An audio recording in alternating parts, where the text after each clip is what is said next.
should be live, and you guys should be audibly able to be heard. Hello, come on, come all, nothing but love, nothing but respect. You know what we do, what we don't, what we is, what we isn't. We've got 3 people already over on TikTok. Good morning, everyone. It is New World Supernova here today, talking about One Piece chapter 1149. I have with me over on the Discord at the moment, everyone's favorite sun god, Joy Boy, and Freezing Hurricane. And we are going to be talking about the latest chapter and just anime and shit in general. So we'll be having a bit of fun for a while. Say hello, guys. Hey, what's good, everybody? Sun God Joe Boy here. What's up? How's everybody doing tonight? We've got Josh on already on. Fuji leaked the Gunko move to Fuji leaked the God Knight's move to Dragon on the DL. Oh, that'd actually be hilarious. Well, shit. All right. Look, since the God Knights and Dragon are already being brought up, let's actually bring that up for a second, right? Mm-hmm. Marijua's on fire. It is. Emu quite sternly point that out to the other 3 God Knights. And that's also been done really quick, because think about it in hindsight, right? Summers and Killingham have only just really, they've only just gotten to Elbaf realistically. Glytis says hello as well, everyone. So, hey, Burbo. So, the God Knights are in Elbaf. We've got an absence of God Knights in Marijois, but obviously there's still probably the other portion of the God Knights there. In the small time of them arriving on Elbaf, sitting down, making the nightmares, and then making the decision to kidnap the kids, and then, 2 clashes. So, realistically, this has probably only been, half an hour, if that, hasn't it? Probably. Maybe an hour. Half an hour? Maybe an hour. Yeah? Yeah, that sounds about reasonable. So in the small period of time of some of the God Knights leaving, the Holy Land's on fire. And I don't know what's more important in a weird way, because timeline-wise, did Dragon and the Revs do this, or did Lafitte? I'm hoping, because we don't actually see both. what goes on. It could be both, because we know Blackbeard likes to, use the chaos as an advantage to get stuff done. Example, sending a two-man op to obtain Saturn's identity, which we know Saturn later on after that gets off by Imu for failing it. So, do you guys remember the image from One Piece Odyssey when it was releasing of seemingly Dragon standing in front of Marijois on fire?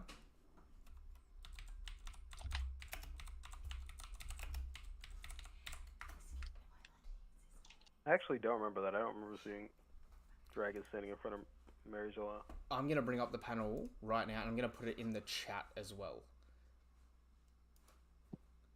So this was the original... what am I going to call this, actually? Also, sidebar, I'm now up to Thriller Bark in my folder of every single fight in One Piece. And it has now been transferred to my computer as well, so I have access to it on the computer. So, we're making progress. What was I doing? I was doing the chat here, wasn't I? And I'll put it in the general chat on the Discord if anyone wants to see the image that I'm talking about, so you guys don't feel lost. If you haven't already, my bio has the link to my Discord, YouTube, this, that, and the other. So if you want to join and haven't had the access to, link in my bio, or the link is in the description of my YouTube. YouTube's the same name as over on TikTok, and you'll be able to see me being live right now with the exact same images. But yeah, do you see that image there, lads?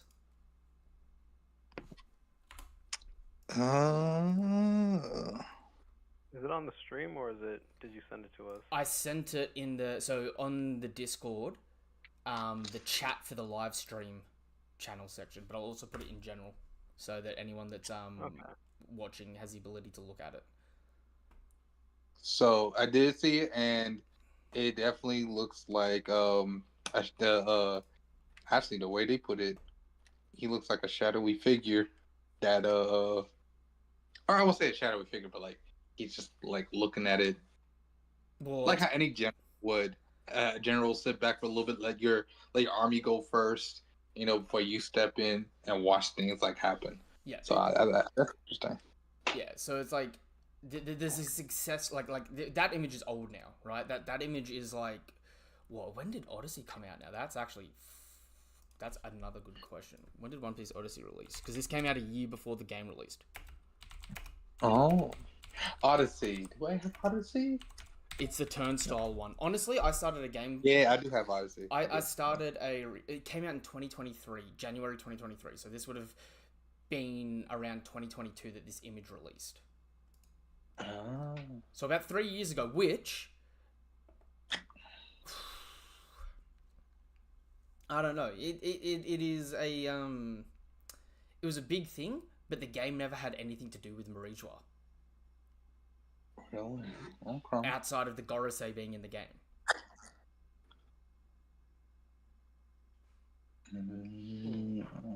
Where's the live stream? Oh, okay. Yeah.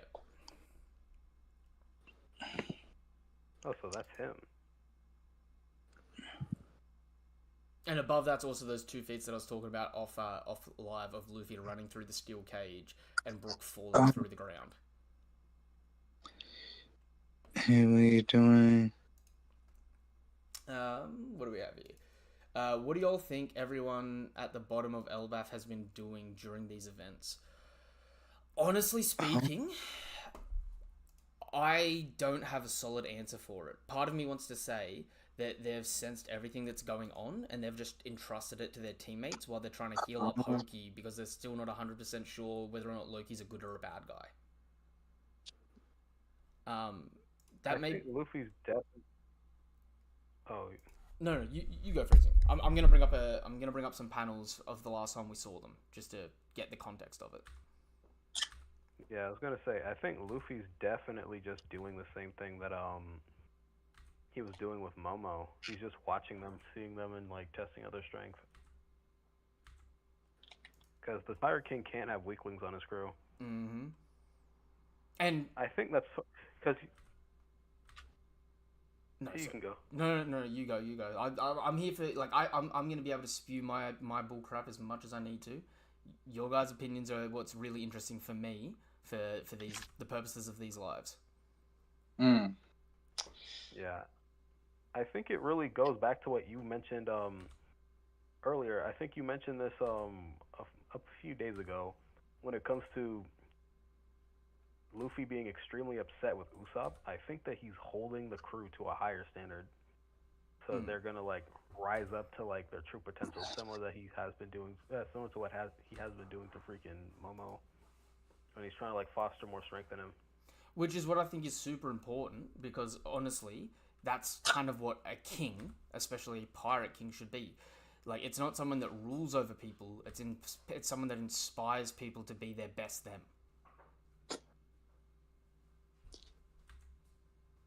I couldn't agree more. Mm-hmm. Yeah, okay. So the last time we saw the Straw Hats was in chapter 1146. I say the Straw Hats, the Monster Tree, was in 1146 when Luffy and Loki had gotten full, and there was like we hadn't gotten a scene of them using life return yet to shrink down. Mm-hmm. So, right. But they at that point they seemed completely unaware of what was happening above them. So it's also potentially entirely possible that the country is too big for them to sense what's happening up above. I wholeheartedly agree. But part of me also really like questions that because I saw like even though he wasn't down below, because again it's like the difference like. There's 3 layers to this place, you know what I mean? So they're down in the bottom layer, down in hell. But, like, Gaban felt them, not in hell, he was in the Sunland, but he was on the far stretch of the Sunland when he felt the God Knights arrive. You know what I mean? Yeah. Oh yeah. Right. So, right, also with the whole lightning strike, was Loki tied to the tree Yggdrasil? I believe is what they called it. Yeah. Or no. Yeah. Yeah. So Loki was actually tied to the tree. Okay. So I was wondering like how he hit the tree. I ain't gonna hold you, but he was just next to it. Yeah, I got it. Okay. Well, yeah, they've kept the cuff on, like the sea stone cuffs on both of his legs. I just think they freed his arms, because like I'm just over on the This is after the fact, so this is after he's already struck the tree, and I think they've put it out. But this is when they're trying to feed him and heal him up. So it's like he tells them about the Holy Knights in chapter 1145. He goes, "Holy Knights, that's right. They showed up here. Humans from the world government. They're saying that's who beat you this badly. That's what I'm saying. You must have given them reason to seek revenge when you were rampaging beyond the sea. Don't be stupid. If I'd gotten far enough to run into them when I was out there, I'd be the king of the world by now. Knights from the world government." Mm-hmm. True enough. True enough. You know, he has definitely a longer amount of years than most. Actually, I think that's longer than any race known to man. Right. In hindsight, I'm going to say something that might sound stupidly heinous. Luffy's mum might be a god knight, not him herself. Because when Luffy hears about the god knights from the world government, Luffy has a line, "Knights, ... from the world government," questioning. And he's got like he's sitting there, not with like excitement or anger. He's just sitting there like with a reminiscing face. Hmm.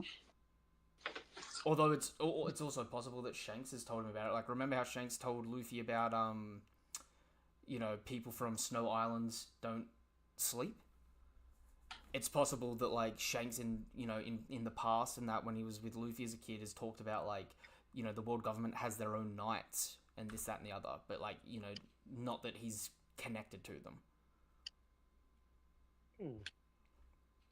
Interesting. I always envisioned Luffy's mother as a poor woman. So But did like I. the idea she might be like, yeah, I thought that she'd probably basically be like identical, and like you know how Naruto's mom is. Like I thought she'd basically be like a female Luffy. Although, on the flip side, as heinous as this would be, what do you do if you're a high-ranking Marine, like a Vice Admiral, and you're on the fast track to become an Admiral, and a Celestial Dragon, a God Knight no less, says, "You're my come to my chambers, I'm betting you."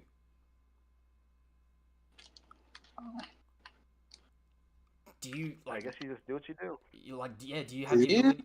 Do you have the ability to say no, or do you do it? And if that person ends up having a kid, but then they don't want to keep the kid, you take the kid and have to leave?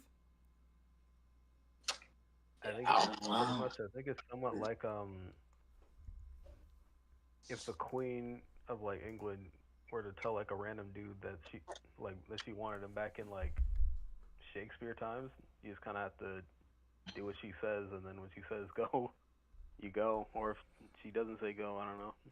Alright, really quickly, Jashan Hothi, it's lagging a little, Nova. Is it lagging on the TikTok or on YouTube? Because from what I can see, it's pretty clear. It's possible that it's just taking a while to upload because it's full quality as well. So I'm sorry if there's any lag. It looks good on my side, though. Sorry, didn't mean to cut you guys off then. You good? No problem. I think it's hard. Me per se, I don't think they have a choice in this. I think that they know either. Well, they do have a choice. They got two choices. Technically three.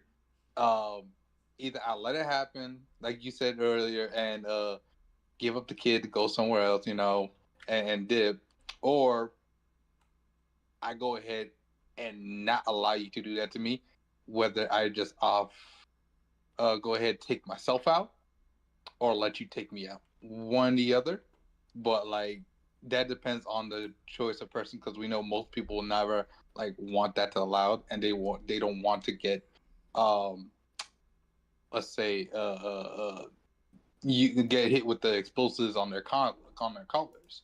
Mm. The collars are a really big issue as to why people really have no settled choice on how to do things that they want to do. They don't. Their choices are taken away, hence the lack of freedom. Um, so, me personally, I think that they only have is like a few choices. It'll be both death on two sides, either by the celestial dragon or themselves, or like you said earlier, New World, let it happen, bear the child, and then if asks for it, dip, you can raise my child in terms basically a transaction type of thing, a trade. My freedom for the child I birthed for you, type of thing. Uh, which kind of makes sense, you know. Look, either way, like when we get Dragon's backstory and whoever Luffy's mum is or isn't, and his relationship with the Celestial Dragons and the God Knights, genuinely, that's going to be like the scariest thing. And like, I don't want to put this annoying hypothetical out there. This chapter ends with Emu showing up and seemingly about to attack, right? Right. Part of me now is like concerned, and I said this when I did my reaction last night. Part of me is concerned that we may just cut away from this and we may get 2 or 3 setup chapters in a row where all the final players that have never given a named attack give their named attack side by side in one chapter. Mm-hmm. So like, honestly, speak. So like, imagine this is set up here, and then we cut back to the Marijois a little bit further back in time. See the revolutionaries start attacking and burning down the place and freeing slaves, right? And then it ends with like Shamrock pulling up on Dragon, and Dragon's about to do something, and then we cut away again. Yeah, they have done that before. Mm-hmm. I'd be okay with that.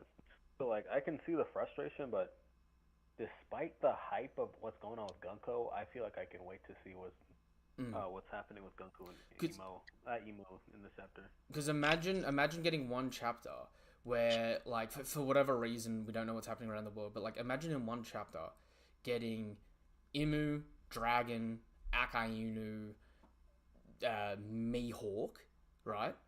All giving their first named, or they're like, maybe not Akainu because we've already got no named attack, but like getting all these people give their first named attack in the stories in one chapter, page after page, double spread after double spread. Mm-hmm. And that's like a great way to show like the difference in the powers of the different major factions competing for the top at the moment. Right. New World. Yeah. What if Emu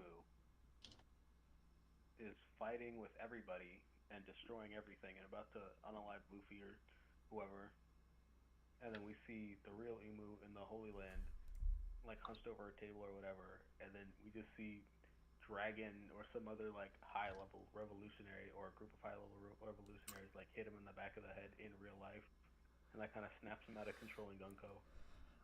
I'm gonna make a heinous prediction here.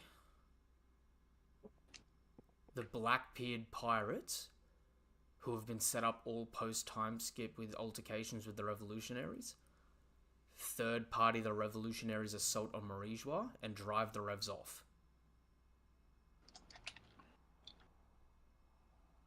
That's very possible. Yep. And that coincides with them becoming an allied nation of the world government.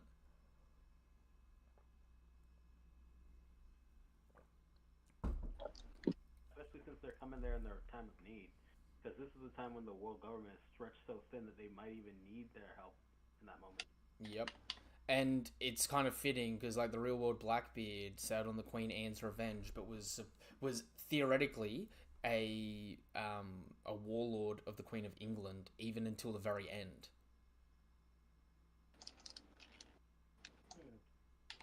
Interesting. Mm. I don't know that much about the history of like IRL Blackbeard. So Blackbeard was a I can't remember the exact beginning origins for it, but he was a pirate who was believed to be a privateer the entire time, so he was actually sanctioned by the English government with a direct commendation from the Queen. He would go around freeing slaves, adding them to his crew, or giving them the option to add them to his crew, right? And he would, he was essentially thrashing. So he would ransack everyone, including government ships, but again, he potentially had the written authority to do so. And then Blackbeard eventually, the story goes, he's beheaded by an Admiral Maynard and swims around the ship 3 times before drowning. Admiral Maynard? Yeah. Isn't there a Maynard in... Maynard is the vice admiral that got mollywopped by Bartolomeo. No, that's crazy. That is crazy. But like, I wonder how they're gonna... you could Blackbeard gets the swim fruit. Well, you could switch that and get the same sort of thing, right? So like, maybe instead of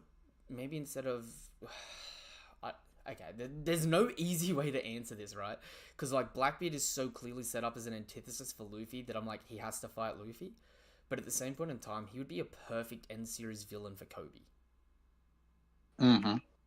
Kobe need dudes need to get back. I go. Yeah, well, he can just do both. Right? But either way, a team up, Kobe and Luffy versus Blackbeard, because we know Oda loves to do team ups. Garp and Roger versus Rocks. Yes. But imagine whatever happens. Say hypothetically Blackbeard gets the same abilities as Gorosei or some healing factor, right? Remember, he still feels more pain. So what happens if he gets cut in half with the healing factor, but he's just in agony? Because we see here that even Summers still feels pain. Oh, yeah. So, unironically, imagine if Blackbeard did get decapitated or cut in half at some point in time while having this immortality, but because of the Dark Fruit, it's way worse for him and he can't control himself and he can't turn it off because now he's actually severed. Okay. And the only way for him to stop the pain is unironically for his body to like jump into the water.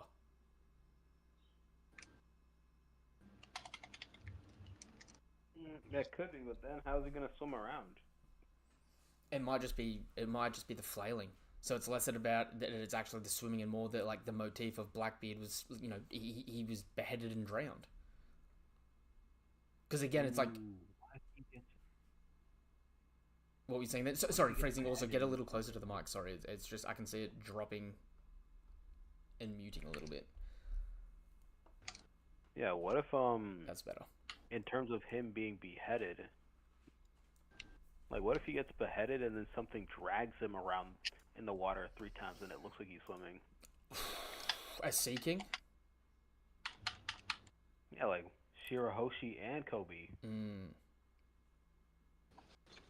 That could go hard. That would be a beautiful way to take him out.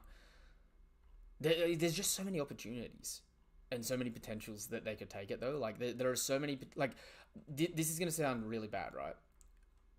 One hypothetical I had that I know never was gonna ever happen, but I've always thought would like completely change the One Piece story tone, right, for the final saga, is imagine if Luffy and Blackbeard's crews made it to Laugh Tale, right?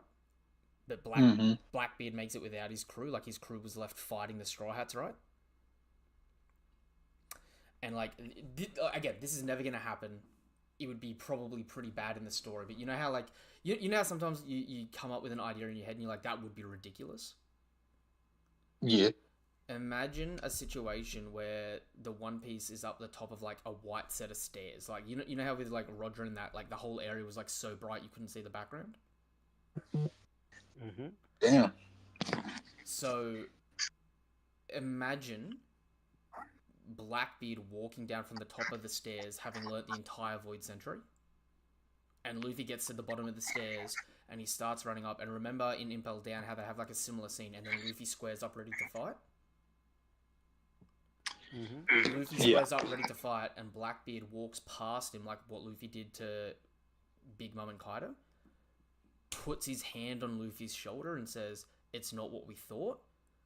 Luffy starts to drop his guard, and he like you don't see Blackbeard, but you see the perspective of Luffy, and you hear a single gunshot, and Blackbeard just opts out.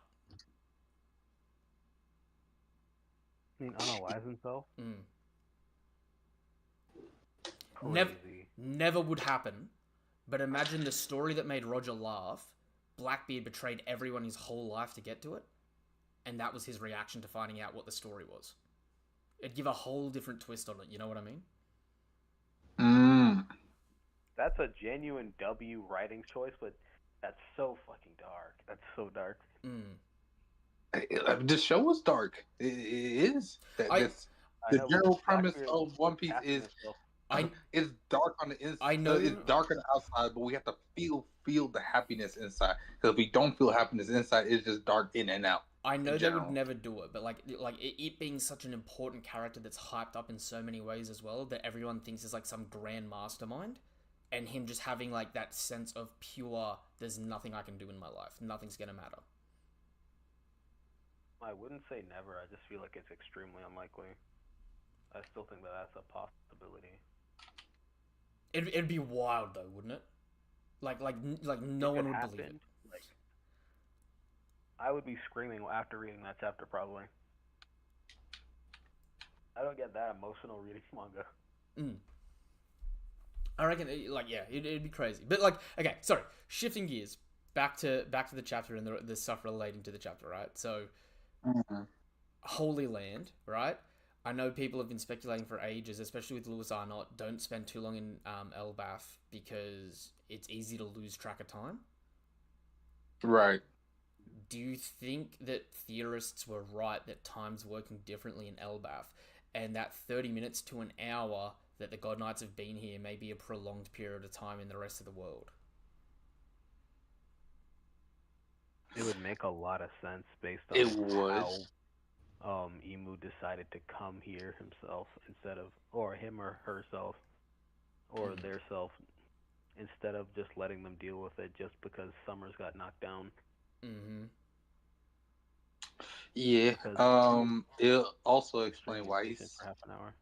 How Gabon's been staying away from the government for so long. He, like, Rady got caught by some slavers, and hell, even Rayleigh went ahead and openly and threw himself into the public for Luffy. Scopper, no such thing. He stayed on Elbaf when he got there, probably after Roger's death. He stayed in Elbaf, and time went on. I'm sure he probably still figured things out. That shit was happening, but like he probably did get lost in time, being a protector of the children of Elbaf and everybody else in Elbaf, and then of course, being a family man himself.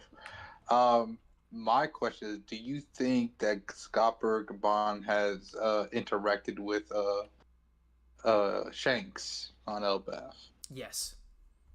Yeah. Okay. I think when Shanks said that he was catching up with old friends he thought was dead, I think the misdirect is that it wasn't actually Dorian Broggy. It was actually Gabon. Because if Gabon has been truly MIA for over 20 years, like, it'd be pretty interesting, especially since, you know how Shanks came to Elbaf 6 years ago and arrested Loki, essentially? Right. If Gabon didn't make himself known during those events, in the same way that, like, Jinbei wasn't going to interfere with Hordy Jones, it would really shock Shanks to be like, wait, you've been on Elbaf this whole time? Yeah. I'll say this though, when it comes to the Gabon stuff, think it's actually really interesting if Gabon. I think that Gabon never resets anybody, and I think that actually also supports the idea that time moves differently. Oh, It could be that Gabon's like, not that much has actually happened. wait, sorry. I'm an idiot. How What? can I forget this already? No, Gaban's been leaving Elbaf. Remember? We see his little cover page series where he goes and catches up with Crocus. Oh yeah. So he has left. Okay, I was saying that because Arnold, but like Yeah. if that's the case, Copper just knows when to leave. As he does. Or maybe the only time anything bad ever really happens in Elbaf is when he leaves. Because he is the only protector on there. Ooh. Imagine Loki like sits down and like gets super submissive when Scopper comes around. Hmm.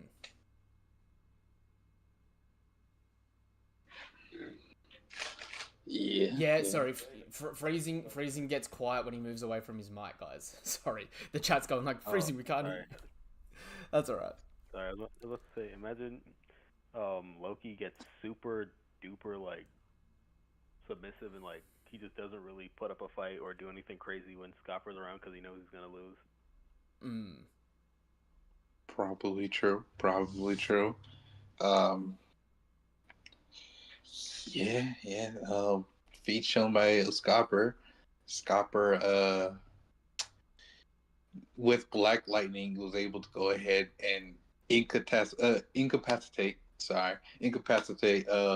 Somers, cutting him in half, not fully taking out his immortality, but definitely stopping his regeneration, making him basically a non-combatant and a man down for the Holy Knights. So this chapter also fixes up the mistake from last chapter, because the first panel where we see Summers get attacked, his left arm got cut off.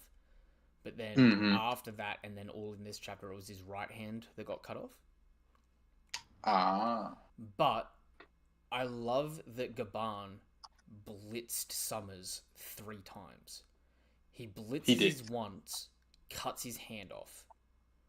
Summers legit got perception blitzed, Haki and all, because he didn't even know there was an enemy. He just saw his hand fall off. Turns around. He's like, Turns around. Gaban hits him on the chest. Now, mind you, Gaban hits him on the chest and doesn't cut him in half. But what's the first thing Gaban says? My axe went dull. So this is like, either that's a metaphor for him not using enough Haki, or his axe is like quite literally not up to, like, he hasn't been taking care of it as a combatant, right? Right. Turns around, gets blocked once. Summers blocks once, and I don't know about you guys, but I feel like this is meant to be showing that the Briars have got Haki on it. Yeah. Like he's coding them. Yeah, they definitely got it. Yeah. So I think he blocks it once with Haki, talks shit. Scopper blocks his flurry of attacks, and then proceeds to speed blitz him again. So Summers got speed blitzed 3 times. Triple speed blitzed by Gaban. And genuinely speaking, this may be like the coolest part of it. The spikes on the ground, Gaban counters by somersault slashing. He did somersault. Mm-hmm. He just Sonic the Hedgehog his way out of it. That's It's just funny because he kind of looks like one. But he does look like a hedgehog technically. All like, I hear in the back. Like, guys. Underrated feat moment here for you to think about for a second, right? This is all happening so fast that gravity hasn't even been able to pull down the top half of Summers yet. Oh. Ooh. I'll say this though. What if the reason why Summers got perception bliss is because Scopper killed his observation Haki? If Scopper mirrors Sanji, right, and although he seemingly has advanced conquerors, his main skill set is future sight and killing observation Haki. that is fucking phenomenal. And I feel like that would be a perfect balance if Rayleigh has better conquerors and armament, but his observation is just more area of effect. Mm-hmm. Because it'd be like really perfectly mirroring Zoro and Sanji.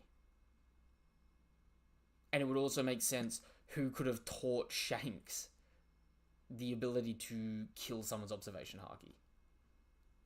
Facts, and we know Shank's been fairly visiting to Elbaf numerous times, so that is very much a possible idea that Shanks learned how to kill someone's observation. Yes, that makes sense.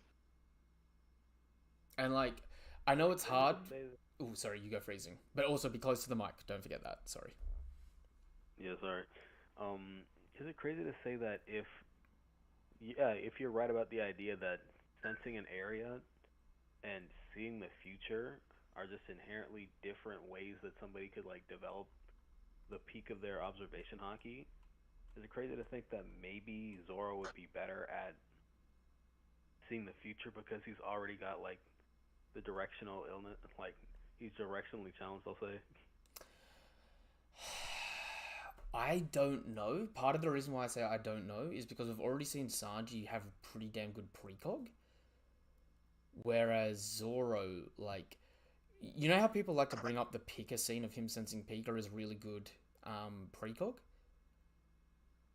In the manga, he doesn't sense him until he leaves a stone. So it's not that he knows where he's going to be, it's once he leaves, he can sense it.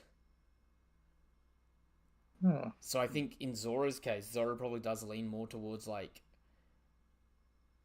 the haki of, like, those around him, which in a weird way, like, adds to, like, him being able to sense everyone on an island makes more sense why he's got bad directions, because he's just inherently traveling towards the strongest people. Oh, okay, that makes a lot. I never even thought about it like that. I've also heard the idea that he didn't always have bad directions, and one of his swords like fucked him up. But it makes. I actually, okay, this is gonna sound really dumb. I agree with that, but I think it's actually the Wado Ichimonji. Because Wado Ichimonji in Japanese means straight road of peace. Oh. So, until Zoro aligns with that blade, right? Like Zoro's goal at the moment is chaotic loss of war. Right? Like, Zoro's just going around fighting people. His goal is to beat Mihawk. Not to be peaceful, but to just beat Mihawk and become the world's greatest swordsman, and he's always lost. Definitely. Whereas... I'll say that. Oh, yeah. Sorry, you go. If you could... Do you believe in the idea that the personalities of the sword may take them over?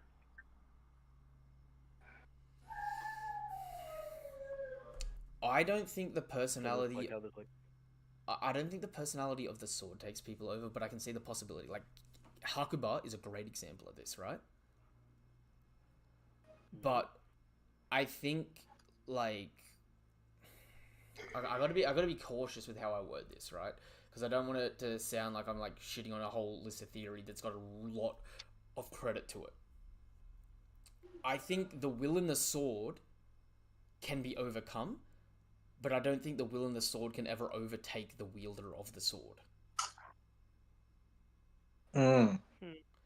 It can have... I think it can have effects on the wielder, but I don't think it can take over the wielder's consciousness, per se. So, Shiryu's blade loves blood.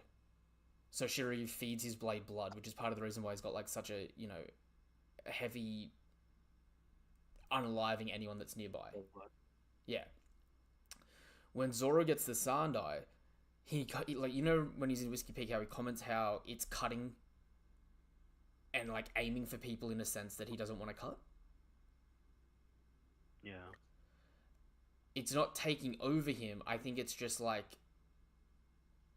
the blade is, like, being drawn to wanting to cut stuff. Influencing him in some current. Yeah, like, it's in a subtle way, right? Like, almost as if, like, the sword's throwing off the weight of itself. Like, it's throwing off its balance to go for a more lethal blow. You know what I mean? Right. Honestly, I'd say it's like the sword is like actively trying to do something. Like it has a very distinct personality. Yeah, that's also very very possible, and like Ethereum Seven saying, right? It's influencing him, but it's not taking over him. I think the reason why people think about swords fully taking over is because, and like this chapter is probably not gonna do any solid effort in like getting rid of that theory, but like the triple ringed eye theory being like someone else is possessing you in One Piece. Mm-hmm. And like this chapter directly shows it because Gunko has astigmatization, whatever it is, when you've got multiple like eyes of different colors and shapes, right? And Yeah. her eyes both look into that like emu eye shape of the multiple rings. So that's Right. definitely gonna like show that part of it in the same way that like Zoe also has the ringed eyes, and like with the Momonosuke can see through um his eyes. But like to be honest, right, like this might sound weird. You know how Im's taking over Gunko here at the end of this chapter? Yes. It's possible that what Im's doing here is the same thing that Momo does when Momo gives Zunisha orders and sees things through Zunisha's eyes and attacks with Zunisha. This could be a Mm, this could be weaponized voice of all things. Yeah. okay. Um, I do remember we talked about it earlier in your live freezing on TikTok. Talked about the connection between again, not saying it's true, but the theory of the color change of of the Fingerling family of their Mm. hair. Um, apparently, we know emu's hair eyes are red. Apparently, uh, uh, we know in the manga when it was colored, or at least this portion of colored Mihawk, his eyes are technically red when it came to the manga as They well. they directly state it actually. Like this might sound weird. If you go back to Johnny and Yosaku, they directly say Hawkeye's the guy with the red eyes. Mm, right, they stated it. So the anime changed it up, of course. I think this is more an anime thing than what Oda might be doing, unless Oda per se wanted this to happen. For at least the anime anyway. But there's also that color coding similarity from the Finger family's hair, if that is true theory, to the eyes of Zunisha, green. In the anime, Mihawk's yellow eyes, and of course we got Emu's red eyes, and all three and have the three rings around their eyes in different color shades of the same colors that people are theorizing of the Finland, family's hair colors. Hmm. There's also that as well that I realized as well because we know Zanisha's green, we see Mihawk's is yellow in the anime, and then we know that Emu's is red. It could look. I don't know if I buy into that, but that could represent the three different sort of mindsets, right? Like, Mm-hmm. Yep. in a weird way, Garling is like an absolute authoritarian figure in a sense, judge, jury, executioner, in the same way that Mihawk kind of is. Shamrock and Zunisha, in a sense, if Shamrock's hair is green and it's like following a certain color motif, think about the idea of them just being perfectly loyal dogs. Yeah, loyalty. Like they almost they have free will to the point that they have no free will because they just listen to orders. Mm-hmm. And then Emu with the red, like, and Shanks with the red is just sort of like a representation of like enforcing your will over other people, just like that absolute power, which is possible. Right, which is possible. Mm. Yeah, it's just a little like small notice there of like, huh. Now I think about it, but that's only if the case of Shamrock's hair, if it becomes true, is green. But that's a wholly different thing until we get to Elbaf in the anime, of course. Right now in anime, we're going through Kuma's backstory, which right now I'm finding to be very, very um, heavy, for sure. No tears dropped just yet, guys, but uh, it's gonna come. The moment's gonna come, and I think a lot of anime watchers are gonna be like, who made this? Why would you do this to my soul? So Chat just brought up an excellent point. Where's Gaban's second axe? Because like Gaban sort of has like pocket space, Toon Force as well. Because if you remember when he fights Luffy and Zoro, he literally pulls the axes out of his ass cheeks. yeah, that's weird. But like, That's I'm weird. just sort of scrolling back at the moment. Gaban's doing all of this with a single axe, so he's doing this with only one of his weapons. Mm-hmm.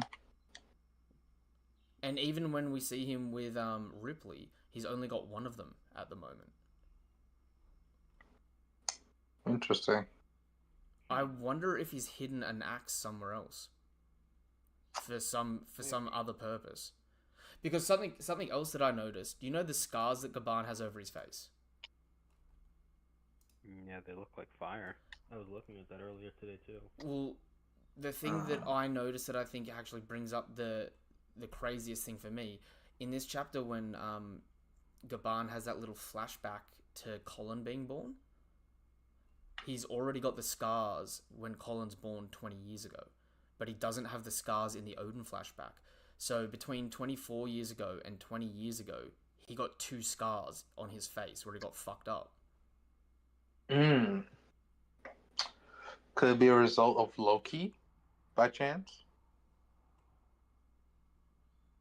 I don't know, because the scars are so weird, because they're like around the eyes, almost as if he's had his like someone's gone to cut out his eyes or something. You know what I mean? Mm-hmm. Well, we have noticed that there are so when King Harold got attacked and everybody believed Loki did it. Do you think Scopper Gaban was a part of that fight?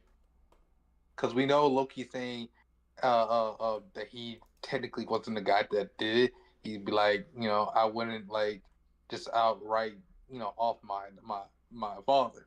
That y'all saw something that y'all just had the wrong timing on when you saw it.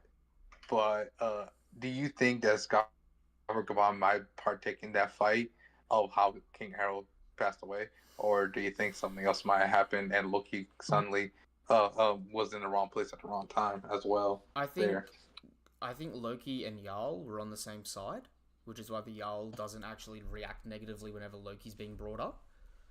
I think it's highly possible that the God Knights 6 years ago were meant to, because Harold died 6 years ago, wasn't it? I'm not getting that confused with another time period. Oh, if that's the case, then I could be wrong there about the timing. Then never mind.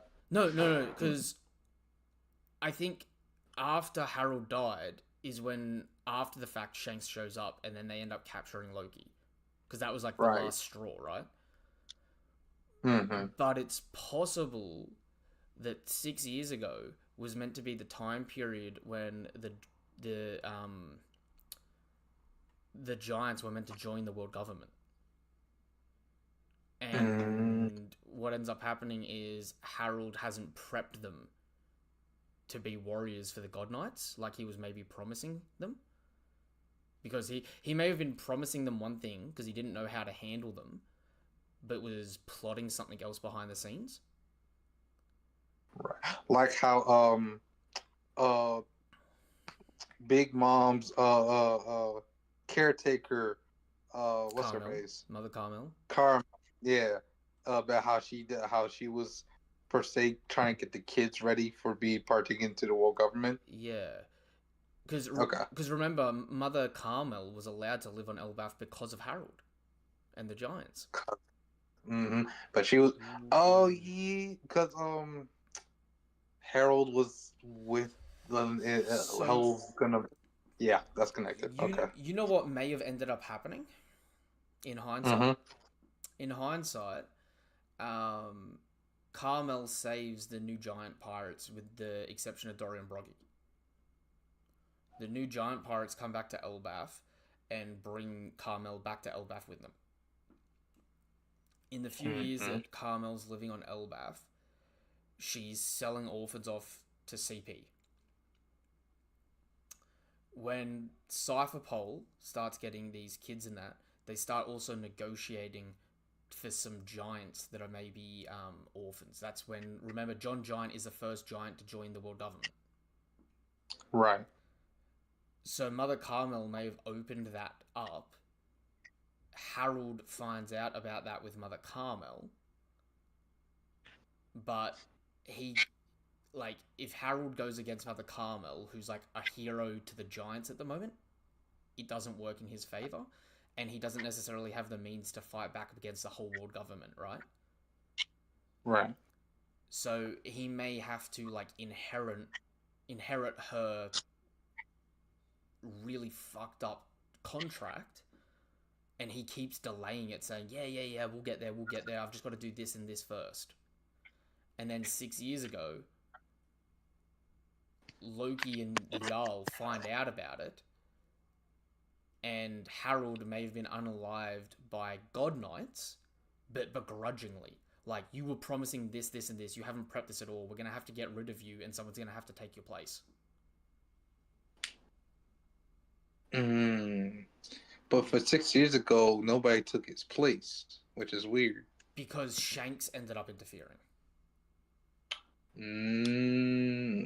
Shanks came in. So maybe Loki was set to have to inherit the same situation, right?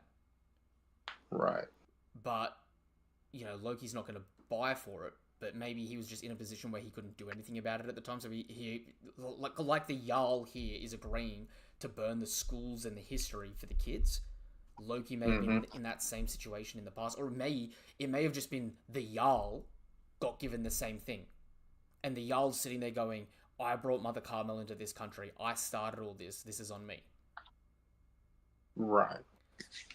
Then, to save the legacy of King Harold, Loki has to take the blame for having killed him. Yep. Shanks comes, and at this point in time, Shanks is friends with, like, the new giant pirates and all that sort of stuff. Loki's on a rampage, being like, this shit's unfair, this isn't me, like, I know I've got to take this dive, this is bullcrap, why don't we just destroy them? Shanks defeats him, locks him up. Right? Right. And then the Jarl in the background is like, oh, there's no win-win situation here. I'm just going to keep this to myself until it comes to a head now. Because, I hate to say it, right? But let's be for real. There's more weaponized incompetence in One Piece than you care to admit. Oh, yeah. Yep. And, like, in the Jarl's case, he may be like, because, like, he seems painfully aware. It's like, there's nothing we can do against these guys. They're immortal. Yeah. Yeah. Especially because we don't know if he's aware of any, like, dramatic irony on any of the other texts from, like, the Harley texts or their history books. You know what I mean? So yeah. he may be more informed than us and be like, there's nothing we're doing right now. So, we were biding time, but, I haven't come up with a solution yet. And he's just re-inherited his own problem here. And he's like, well, crap, it's now or never, I guess. Right. I love that connection with Mother Caramel and Harold. Oh my god. I wasn't even trying to plan that connection and it just happened. That's crazy. Chat has hit us with a few questions. What if Imu's ability is tied to the voice of all things, where everything can speak and somehow Imu is to override will, similar to Momo and Zunisha? We kind of addressed that before. I kind of agree with you, Straw Hat. I think if this ability at the end here isn't solely because Imu has gifted these people abilities, it makes perfect sense for this to be the weaponized version of the voice of all things, which we only have 5 confirmed users of the voice of all things in the series, and only 3 of them are alive, seemingly. I've got one thing to say about the voice of all things that I've been thinking about it since the first time we brought it up. What if the I think it's gonna be similar to Haki pre-time skip, to where it's in a new, either it's a next level of Haki, or it's in an entirely new power system that's going to be introduced anywhere from the middle to the end of the post time skip. The same way that hockey was hinted throughout all the pre time skip, and then like we finally get to use it and like know about it in the post time skip. Because we finally have Luffy actively using the voice of all things during the raid after he gets knocked out by Kaido for the second time, I think. That's definitely possible. Mm. Burbo just hit us with some fact bombs here. 11:45, when Gaban goes up and starts dropping the Draugr to help the new giant pirates, he's got both axes with him at that point. Huh, okay. And then when the ship crashes, one of the axes disappears. So he actively lost his axe. It's possible it may have broken off screen with him just destroying the nightmares, because he did say like his axe is blunt, but like I feel like we would have probably focused on it. Who knows? We may get more information on it. What if the swordsman in the front of the ships is Mihawk and he was sent into the future by Toki or something with the fruit? I don't know what you mean by that, Ethereal 7. You might have to reword that theory.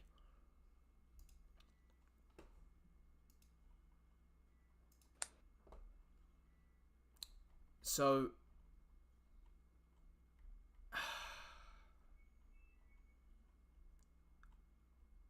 let's skip over to a question I have here. So, Chopper starts chasing Gaban down, right? Mm-hmm. We see Gaban when he makes contact with Gunko.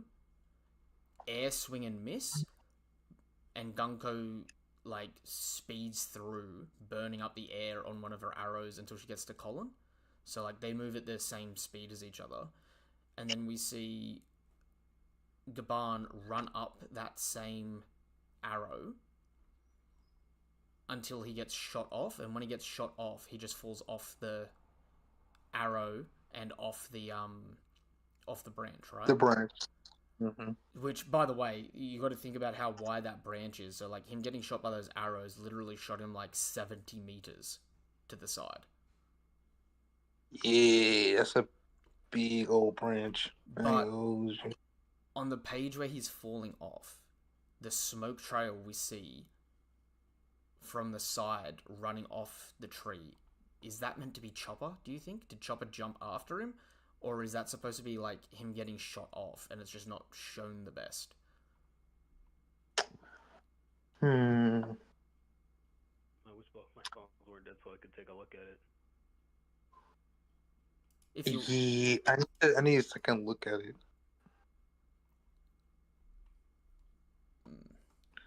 I do remember him falling off. I just don't remember about the the aftermath. I can send it. I can send it into the Discord chat. How about that? Yes. Sounds good. Oh, I should swap over to the TCB translation for this as well. Also, did you notice that killing him is about the same height? Like he's half the height of Angie. He's half the height of Angie? Is he actually that big? Yeah, so he's about the same size as the giant kids. Who? Also, did you notice that killing him also used an arrow in this? So, like, archery is a new skill that we know he has. He has both spears and archery. Yep. And I'm not going to lie, the archery aspect is actually terrifying, because he's got flaming arrows and we don't see him like ignite the arrows, so it's almost like he pulled out like a bow and arrow of fire from his dreams. So he may be able to just fight with whatever weapon he thinks.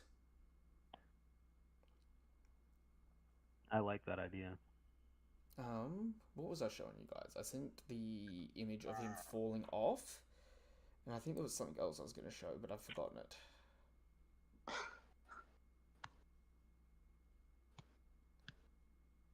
That's alright for the moment. So, I do see, like, the Max, like how Luffy and the others be, making skid marks or smoke off of running their feet. It does look like that, as if he's been dragging the back of his heel as he's being pushed back, and it leaves a little cloud of smoke on the tree or whatnot. That's what it does look like. And then as far as falling goes, um, could it be a result of the back of his shoes um being skid off to the branch? Possibly. But Um, I think he's just free falling the whole time. Like I don't think he touches the branch. I think he just gets shot through the air. You know what I mean? I don't know. See, but I'll say this: Chopper definitely dove after him. There's like no doubt in my mind. He's He actually does. he's fairly clearly depicted. You could see antlers if you look closely on one of the two dots. Oh, okay. So okay, that is him diving after. Okay, perfect. I'm okay with that. So that means Chopper's gonna save him, and then he's gonna probably grab him mid-air, hit guard point, and then they're gonna be down with Luffy and the others down in the underworld.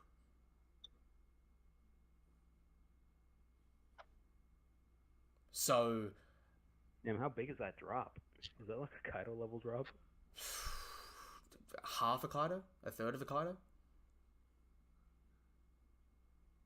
Well, It's big. like half a Kaido. I mean, like, is that like a 10K fall that they're about to do? I reckon it's probably like a 5k fall or something. Okay. I think Elbaf, the top of Elbaf, is probably in the Sky Islands. I Aren't could there be already like? Didn't they fly up to Sky Islands just to get to this one? This level. Well, they have Sky Island clouds at this level, but that could just be a unique thing of the atmosphere here, in the same way that the bubbles exist at Sabati Archipelago. Mm-hmm. It's possible, because I don't know, it's because they also create Sky Island clouds here, whereas in Sky Island and Skypiea, that was like naturally formed where they hold their like position. And remember, the White Sea was at 5,000 meters, and the White Sea was at 10,000. Mm-hmm. Yeah. Damn. The white Elbaf sea. size scale. Yeah. Let me look up if that's a thing yet. What's that? The White Sea? No, I meant like an Elbaf size calc. Okay, this is gonna sound really heinous. I think Elbaf is huge. I don't think it's as big as people think, because I think that the giants have a relatively small population. Mm. Like I wouldn't I be. don't think the population matters. No, like I understand the population doesn't matter, but like you know how like with the population expanding, obviously the country also would have to grow in size to accommodate for them in a sense. I think looking at the island, right? Like I think it's probably this island is probably twice as high as Drum Kingdom, and about 10 times as wide. Which is big, but like I think this country is still probably smaller than Alabasta overall. I disagree, because Alabasta was never stated so vast that it made Nami dizzy. I think that's like the whole narrative thing about this being the one country that's so massive that it makes Nami dizzy means it's the biggest place they've ever been. That is definitely possible. The only reason I sort of like question it in that regard is like we've gotten some pretty good like perspective shots of it, and like again it's okay, it's hard to tell because like you know the nightmares, how they're bigger than Loki. You can't see the nightmares in the country from the view of the country from like the outside perspective, you know what I mean? Mm-hmm. But like when we get these zoomed in shots, we're seeing them like are over the tree lines, but the tree lines aren't over the canopy line from the zoomed out shot in a weird way. So it's like it's big, but there's like it's I think it's always going to be hard, especially because I know a lot of people fucking give Oda flack for saying like his size is a dog shit. it's really hard to give consistent size comparisons when you're dealing with things that are such vastly different sizes, and you still have to make it visually representative on screen in a sense. Like Chopper diving after Gaban here, right?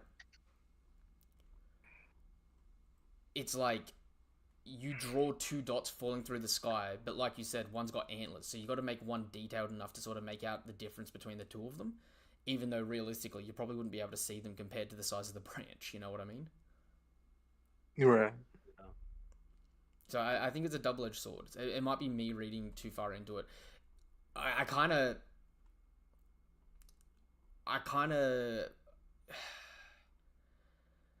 You know the castles that they've been to?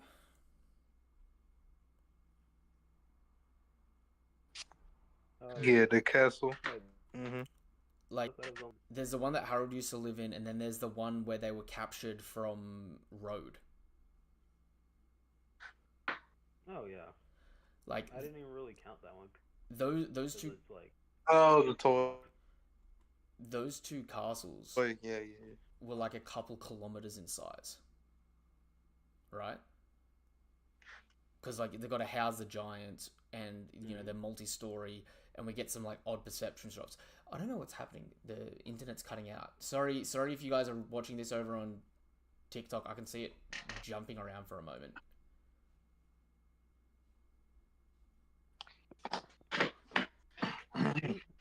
were there actually giants inside of the?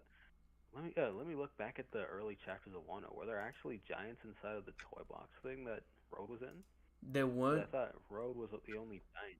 There weren't giants inside of it, but the castle itself, even though that diorama was big, the giants themselves still had to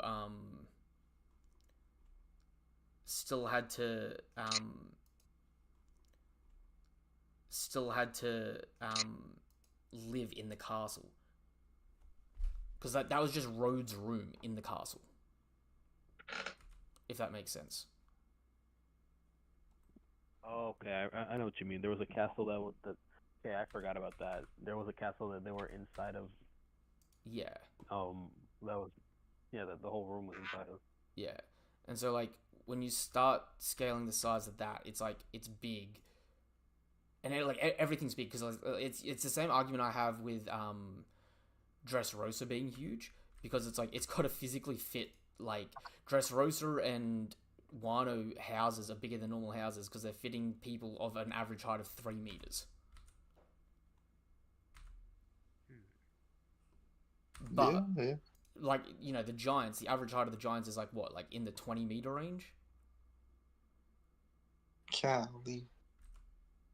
I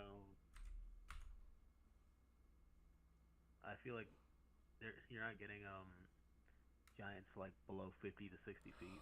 Oh my god! How did I miss that? Did Saturn kill Vice Admiral Doberman? He did get hit with the headshot because Saturn was annoyed with him. Yeah. I don't know. I don't know if he's like dead or not. There was a point in time where the other vice admirals looked at him, talking about Vice Admiral Doberman. I don't know if he was huffing or puffing or he's still alive. No, he just drops. Yeah, right before Saturn gets killed by Emu. Yeah. Yeah, just for Emu off. So he did kill a guy, or it looked like he did. I think he just did the look thing that he does, and he just took out Vice Admiral Doberman. That's actually terrifying because Doberman's been like a pretty damn big loyal Vice Admiral for a long time. Which is survived, so it's not impossible Doberman's still up there. You would think Doberman will at least have a little bit higher durability to survive that. I ain't gonna hold you. I don't know how much stronger Doberman is now than pre-time skip, but if Sanji was able to survive it, it's not crazy to think that he would He'd survive. Doberman's still alive too. Well, Doberman was one of the Vice Admirals shown being able to withstand Whitebeard's tremors in Marineford. Like he rattled, but he didn't get sent flying. Yeah, him and Momonga. Yeah. we know crazy, Bunny 'cause I don't also think got hit Bonnie with is the it. type I of don't person know that can if off. Bonnie's was weaker when she got hit with it. Maybe it was a weaker version of it.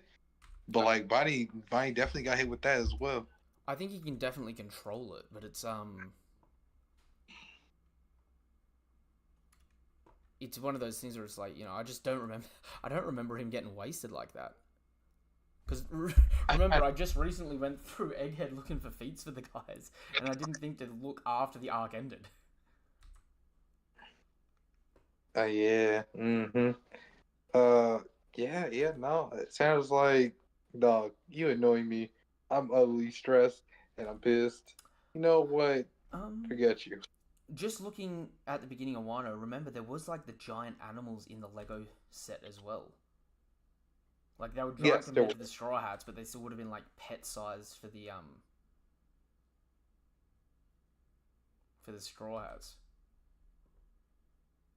For the Giants. Yeah, yeah. Sorry for the Giants. Yeah. Hey Tristan, what do you think will? Oh, what do you think will be said about Kizaru when he returns without Saturn? I think he's going to get a free pass solely because it was Emu that did it. I think orders are going to come down from above that Saturn was removed.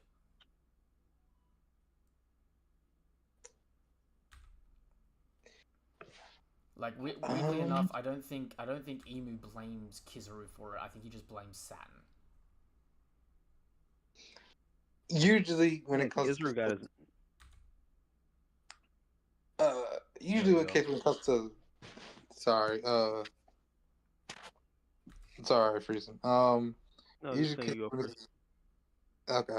Usually in case when it comes to like doing your job and whatnot, if you ever kind of mess up and head honcho is looking your way and you have like the manager type position, and head honcho is kind of looking your way as you telling your assistant manager or whoever like, yeah, do this, and somehow some way something messes, it's not exactly your fault, but something somehow messes up your way and you don't get it done or possibly couldn't get it done.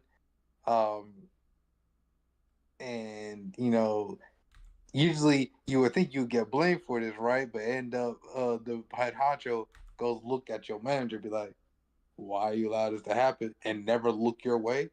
It's kind of like that. I ain't gonna hold you. It's kind of like, yeah, because I'm the boss of you, I'll get the punch for it, and this is why manager be yelling at everybody else below him because he don't want to take no heat. That's probably why Kizaru got away with that. It's basically being a Marine and being under Emu is a job, legit a job where you gotta be a robot and do as you're told. Me personally, that's how I see it.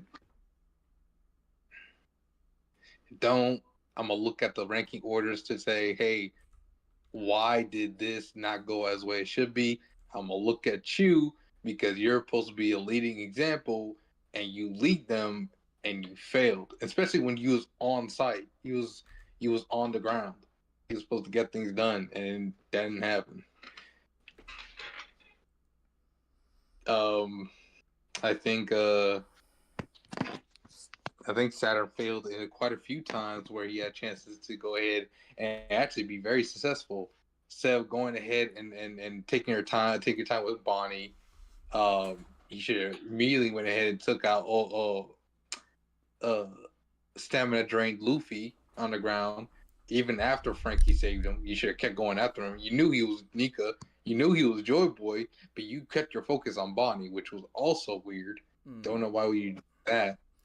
I think it was When like Nika's your I think it was his selfish desire to validate his experiments. Because again, warrior god of science. Also, Tristan, the person that's talking, I've got in the Discord at the moment, I've got Sun God Joyboy, and I've got Freezing Hurricane, and we're just doing the chapter discussion at the moment. Sorry to cut you off, Sun God. Good. What's good, everybody? What's good, Tristan? That's also probably true. He probably got so stuck in his ego as being the warrior science, that he had to go ahead and make himself make himself the center of his creations, or better yet, his experiments, and allow Kiz per se, quote unquote, Kizaru, from Otis SBS Light Speed Man, feed Luffy at light speed, per se. Um, which is also funny. You would think you would hear someone munching on food, because when they looked at him, he was already like pot belly. He was already gigantified off of food, Yo, sorry and to like nobody heard this man munching like crazy. sorry to interrupt for a second. Mm-hmm. I haven't done a full reread of Elbaf yet because I've still been like pretty fresh on it week to week. Chapter 1130, after all the it's the chapter that Loki's introduced, right? Huge Chekhov's gun that we haven't had pay off yet. Luffy's Gear 5 form was revealed in the paper, not just in the wanted poster, but in the paper from Egghead. And VV's included the X on his arm. None of the original Straw Hats have seen that yet. Oh yeah. Has Luffy seen it yet? I No, thought Luffy was directly at. no, because they were all kidnapped by Road, so none of them have seen it yet. Mm.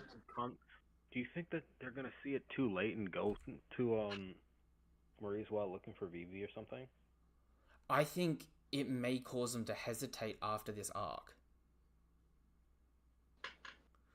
Because it does. That is a signature saying that We're good.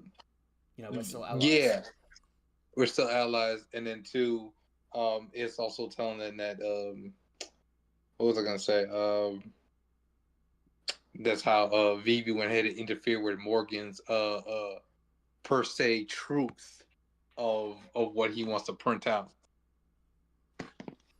But, freezing. Chapter 1130, the end of it, or near the end of it, is the like full proper reveal of Elbaf with the sword and all that, right? I think it's really hard because I agree with you. I think the country's meant to be fucking massive. It's just like hard because some of the perspectives. Like, do you remember the Straw Hats climbing up the wooden bridge that goes from that castle in the underworld up to the Sun God realm? Yeah. It's like when you see that zoomed in, it looks tiny, but it's still visible from the whole country's perspective. But at the same point in time, that goes back to what I was sort of saying before. But like sometimes you got to like have a visual representation of some stuff so people know where the layout is, and it's not to scale size wise. You know what I mean? Yeah. But like I'm perplexed at the moment because like practically the entire plot of Elbaf has taken place on what 1, 2, 3, 4, 5 on like a sixth of the size of one half of one level of the island. Mm-hmm. Ooh, still very massive when you can look at it. Yeah. It's stupid. Like houses and the giants, and then the And then the animals and how- foods and all that. yeah, Giant Nami animals. saying that it like makes her dizzy. Like, yeah, and then just the tree itself. Like, guys, the giants themselves live on the tree branches of the main tree. I think it has to be the biggest island they've ever been to. It has to It be. would be great if it was. I will say that. I'll thoroughly like, believe it. I would change my mind if there's ever been like an island that was that Nami didn't go to that was implied to be really big. Fair. Like, look, I could read it as what she's saying is so dizzying is the scale, because it's big, but everything's tall. You know what I mean? You could be saying in a tall sense. Everything's tall, but not certainly like in diameter wide. Is what you're saying, and I see that. The translation I remember was "it's so vast," meaning like I would take that as like the distance from one end to another. Mm-hmm.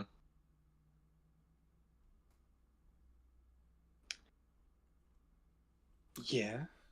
Yeah. Killing him, burning down the schools and all that, and like actually having like achieved that goal now as well. Also, good on killing him.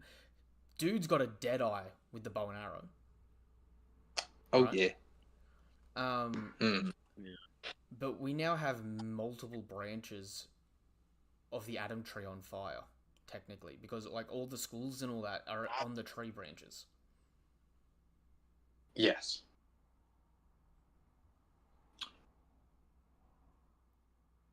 Oh.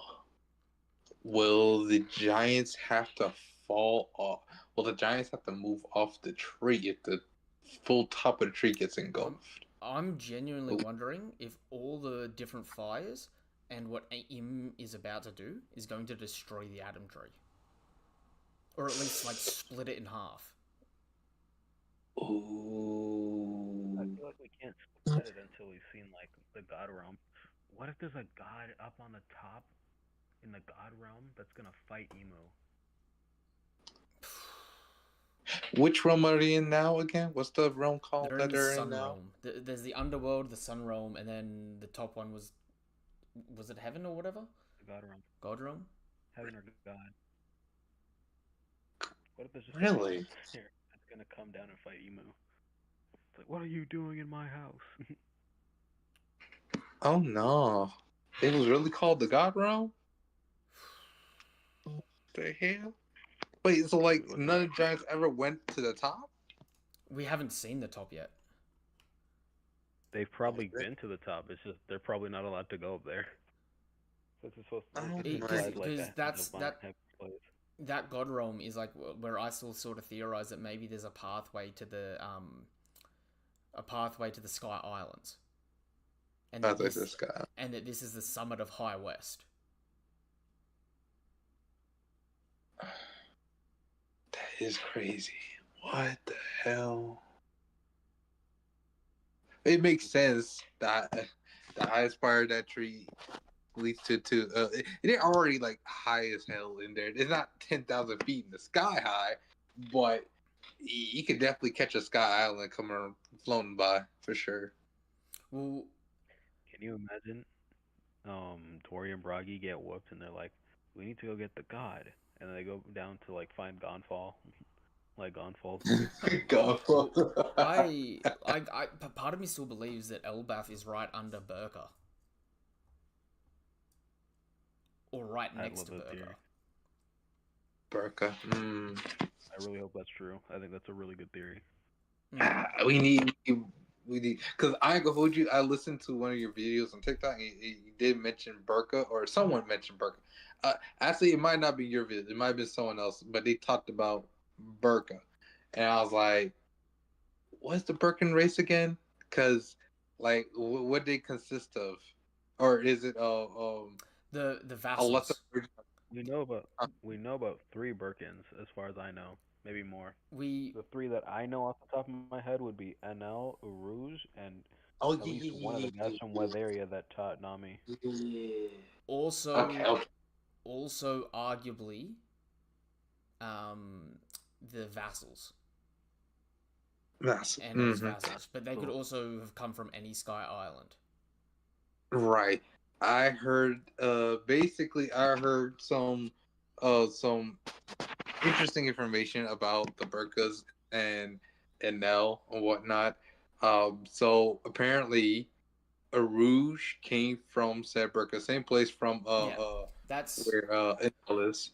that's been the theory for the longest, that he was the missing. Like I've been spewing that theory for like a decade now, because he was the he, like, the mad monk, the fallen monk, right? He would be missing. He would be the fifth finger missing from Enel's trials, and in Sky Island, Enel directly, like, they directly say, right, that before they left their hometown of Burka, there was only one monk that stood against them. Which was probably Rouge. Yeah. Okay, and it says Rouge failed to stop him. He got sent down to the blue planet. He would have been, Okay. like, smited out of the heavens, like, probably hit with a big lightning bolt, fell down, and then once he woke up on the blue sea, just became a pirate. Right. But Enel himself, even being from Burka, only comes from the vassals saying he's from Burka. It's also possible he's not from Burka or a Skypeen. He's got no wings. Like He does have no. he either could have cut them off himself in cosmetic surgery, or I popped this to freezing not too long back. It's possible that like he's a celestial dragon that just left from a really young age on a god complex trip and then tried to take over, like going to Endless Verse. Mm. Mm-hmm. If that's the case, he would know quite a few people though. I ain't gonna hold you. Emu's name, the Holy Knights, the God Knights, the Celestial Knights. These names have been dropping way early. I ain't gonna hold you. What if he's Emu's son? Sorry, that was very I muffled lo- and freezing. I said, what if he's Emu's son? How old is Enel off the top of my head? He can't be too old. The man Like- looked pretty. 50? He's 39. Yeah, I thought so. I was So like, he looks pretty. He was born 1 year after God Valley. He would have been conceived at the time period of God Valley. Interesting. So Very interesting. It's pretty to think that Emu could have a child at almost any point in time. yes, but like think about it like this, right? God Valley incident happens. God Knights, Celestial Dragons go home, get hot and heavy because of, you know, all the near death experiences with the Crocs pirates and the fucking Roger pirates. Oh, I see. Yeah. A victory thing. Have a kid that's like, you know, so Celestial Dragon that he doesn't want to be a Celestial Dragon because he thinks he's above them. Mm.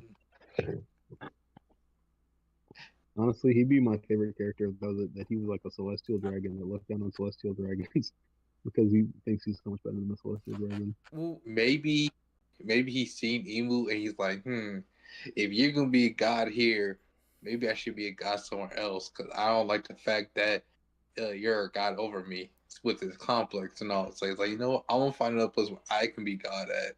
well, You know, think about this, right? The Arc Maxim shows up in the mural on Elbath. it does. Enel goes to the moon, which is where there used to be an ancient civilization in the Void Century living on the moon, right? He has an autonomous army, like he has his own pacifistas essentially, living on the moon. Like, it'd be funny if he's just doing that because those are the story, like some of those things were stories told to the celestial dragons as kids, being like, you know, we're celestial because we came from the moon, we're from heaven itself, we rule over all the people beneath us. And Enel's just like, dope, I'm going home. That's also true. Do you think the ancient weapons were built like on the blue planet? Because I know they have like decryptions and hieroglyphics of the ancient weapons on the moon as well, as we've seen from Enel's portrait or the portrait Enel's looking at. I think it's possible that the hieroglyphics on the moon may not be the ancient weapons. They could be, but they also may not be. Because I think there was a period in time where the moon and the Earth, there was travel between the two. I don't think it's like they fucked up the moon and then bailed because they just had to go to the next best thing. I think it's like they were on both at one point in time, but they over fucked up the moon and then just were like, ugh, leave it. Okay. Hold up, I'll be back in 1 second. You guys keep going. I'll be back in a minute. Okay. Because I thought it was interesting how, you know, granted that they do bring up the a lot of hints towards the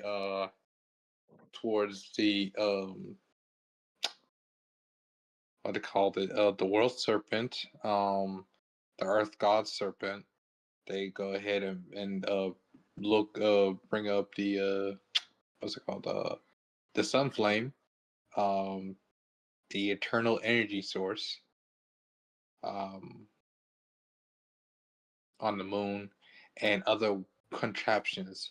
So don't know what those other contraptions could be. In case of it could be, at least in case maybe the moon did partake in one creation of the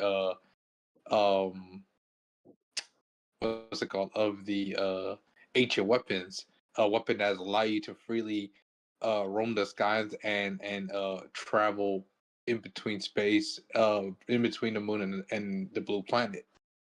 So that's me. I think that's what that is. Um, the moon may have partaken in the creation of one of the ancient weapons. We already know another ancient weapon is born from the sea. Is a one in like how many years? Some amount of years, few hundred years, chance of a mermaid princess being born with the power of an ancient weapon, and then of course one built on the blue planet. So to roam the seas for the day when the seas flood the earth, because that's what it's meant to do. Or better yet, just be like an island destroyer type of thing. So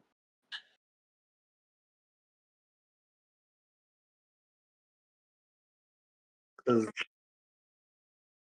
a new world. Hello, Cookie, and yes, I'm back. Hello.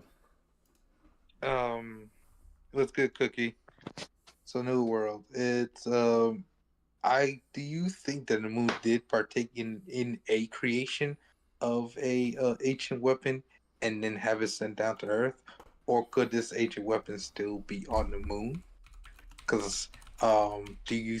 Because this is also leads to this question: that do you think that that the world government, particularly Imu and Nagurse, are using a prototype um ancient weapon or a prototype copy of the ancient weapon and giving it a man-made sun flame or I energy flame? personally, I think I struggle with it either way Mm-hmm. because, hold up, let me go. It's 11:38 that has a mural. I struggle with it because I don't know if the ancient weapons are weapons or if they're just called that because they were being used as weapons when they were meant for other purposes. Same with the devil fruits. True. Like my genuine perspective is because the ancient kingdom was so advanced, they probably made a lot of things that could be used as weapons, but they didn't use them as weapons. Mm-hmm. I think the devil fruits are also like demonized by the false gods who are who are calling them demonic to like make people stay away from them because they have like they're kind of coded by the philosophy of the D. Mm. Mm-hmm. Interesting. Devil fruit is has a D in it. Devil fruit. Could be the will of the devil.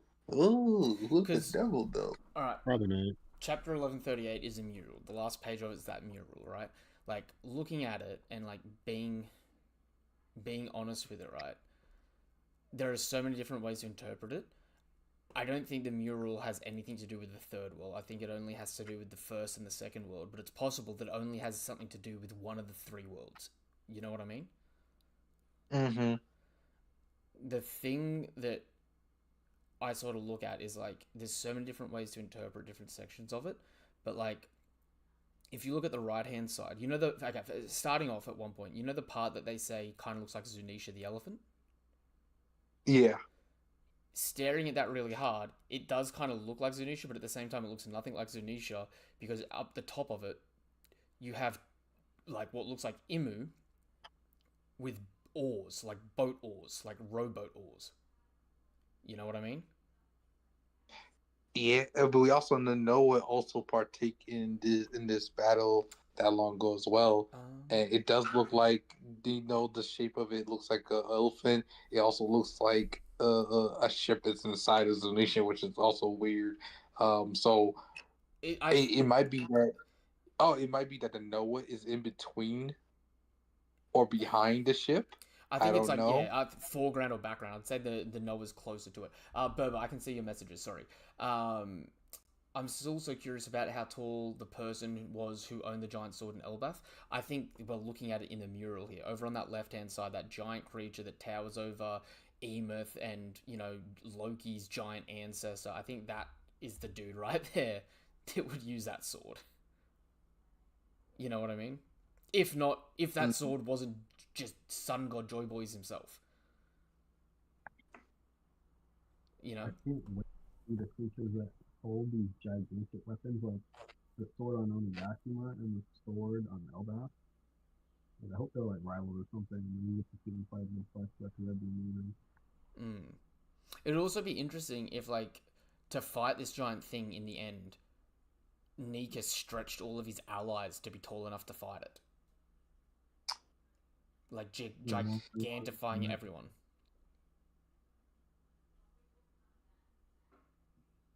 You know what's crazy is I want to know because during the middle of the mural, it's a big tree. I think Is this tree Yggdrasil or at least an Adam tree? See, that may be bigger. That's a good question. I think it's a sapling. The question is that the Adam tree or is that Eve, the Eve tree? Eve tree. That's also true.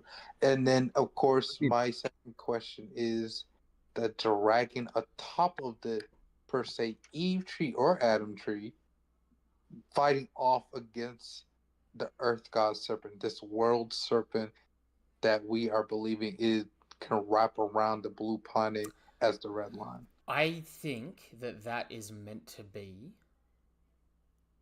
Imu. That dragon, and then over underneath the dragon to the right, the crown. I think both of those are meant to be Imu.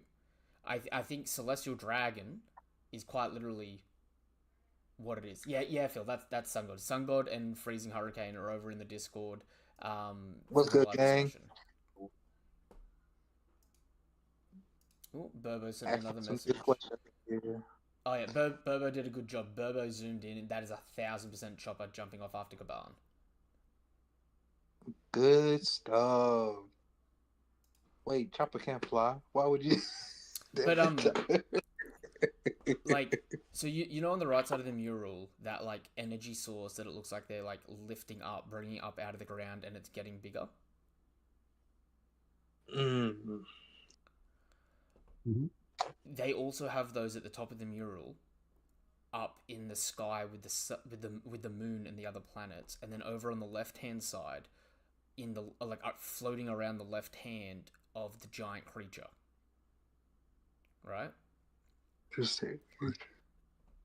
Could they have used the ancient weapons to kill the world serpent, or I say Earth God Serpent? Is probably what was possible. Part of me is looking at that, and again, I know we keep coming back to this mural from time to time, but it's there's so many things that are going to be from this mural that make so much sense later on, right? I'm wondering if those are meant to be stars in the background and in the night sky, and it's a representation of the mother flame, because a star is a sun, the mother flame being an artificial sun, and they're taking pieces of the sun, growing it in energy, and using it to fuel their society. And this creature over on the left-hand side, right, has the sun in one hand, and these star things floating around it in the other. But at the same point in time, if you go to where the people are from Wano, on the back end of the boat of Wano, they've got one of those stars too. Right. Interesting. Because down the hard bottom right of the mural, it looks like the mother flame. Literally, it looks like the faceplate for the mother flame, right? Yeah. But on that section where people are coming up with this star energy, you've got halos around people's heads as it looks like they're dying. Really? Interesting. You know what I mean? Is it per day? Are you able to send a picture of the mural? I want to take another look at it. Yep, yeah, I can do that. Hold up. Cool. Because I want to see all the things you are talking about, my guy. Because I can be learning a lot more. Even though they're just theories.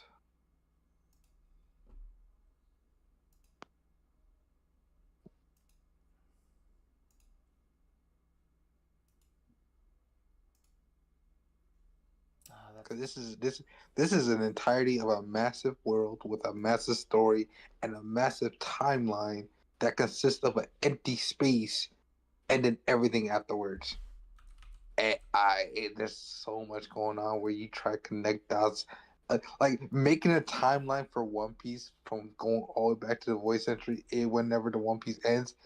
That will take forever to happen. At least when going through the main, if you could go through everything. But if you're just going by main focal points, it should. It'll still take a good amount of time. That'd be crazy. Here, let's drop the mural back in this chat here. Hopefully the file works. Who do you think is going to be the next Straw Hats to get hockey? Other Chopper. Frankie. I think Frankie's a safe bet because he's already had like little teasers of having hockey. Oh, Johnny McCuffin has retracted their message. I had no idea what you said, my friend. How do you retract your message in a comment section? I have no idea.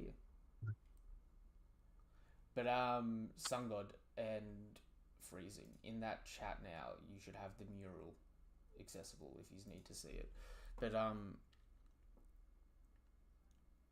and I think again it's important to note that this is like a really simplified representation of this drawn by kids. You know what I mean? Yeah. It is for sure, and that's why a lot of this is just gonna be theory alone until we get more into voice entry, which will probably be the help of Robin, able to go ahead and be the only one to decipher it. It depends on when the Straw Hats get to that point where get all the rule book lists, and if there's any information getting towards Laugh Tale or just before getting to the One Piece in Laugh Tale that they learn about the voice entry. Maybe even the voice entry got a telegram somewhere, not telegram, a hologram that makes a recording that tells you what's going on or something. This is gonna sound so dumb, right? That sapling in the center, it makes perfect sense for it to be either Adam or the Eve tree, right? It makes a lot of sense for it to be the Adam tree, because if this is Elbaf, Warland Elbaf, this is the first place there was like a world war where Elbaf is, right?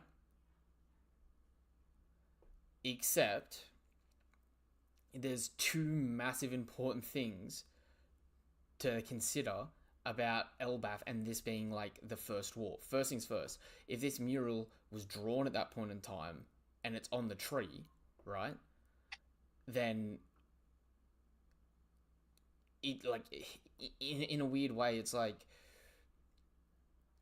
the tree's grown so much if it was just a sapling like we see here. You know what I mean?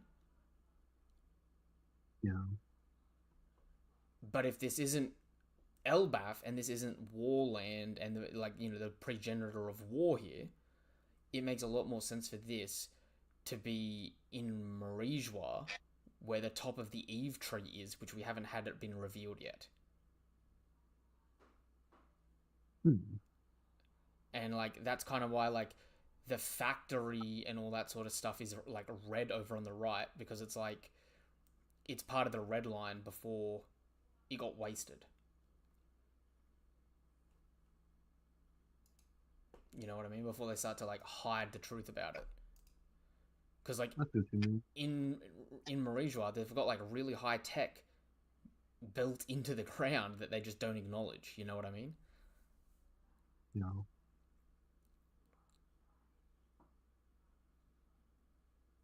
There's just so much that could be going on with this shit, though. Because, like, again, the world's flooded 200 meters. So what do you reckon Elbaf looks like if you unflood it? Is like you know how I'm saying the country's like big, but it's not that big freezing? Mhm. You get rid of 200 meters of water around it, that country may be like we're literally looking at the mountain in the center of Elbaf. 200 meters more. 1 second. Honestly, I thought 200 meters was relatively small compared to like what I thought it would be, but I feel like the smaller, like that doesn't really change the depth of the planet. No, the size of the planet. No, God no. Like the depth of the planet is still massive. Like, you know, okay, instead of it being 10,000 meters deep that we've seen, right? It's now 9,800 meters deep back in the day. You know what I mean? Well, like it's already at least 10K because of the Nisha stuff, isn't it? Yeah, well, it's 10K because of Fishman Island, but it's like hard because like Fishman Island is in a trench, but at the same point in time of Fishman Island being in a trench, you can be in a trench in a raised section of the seafloor anyway, because a trench is just like a formation. Because again, they're right in front of the red line, so they're gonna have to have a trench because of the rock that forms the red line. Yeah. So okay. Yes. Sorry, freezing. Finish what you were saying. Then you were a bit muffled though. Yes, but yes, it's saying that it's complicated.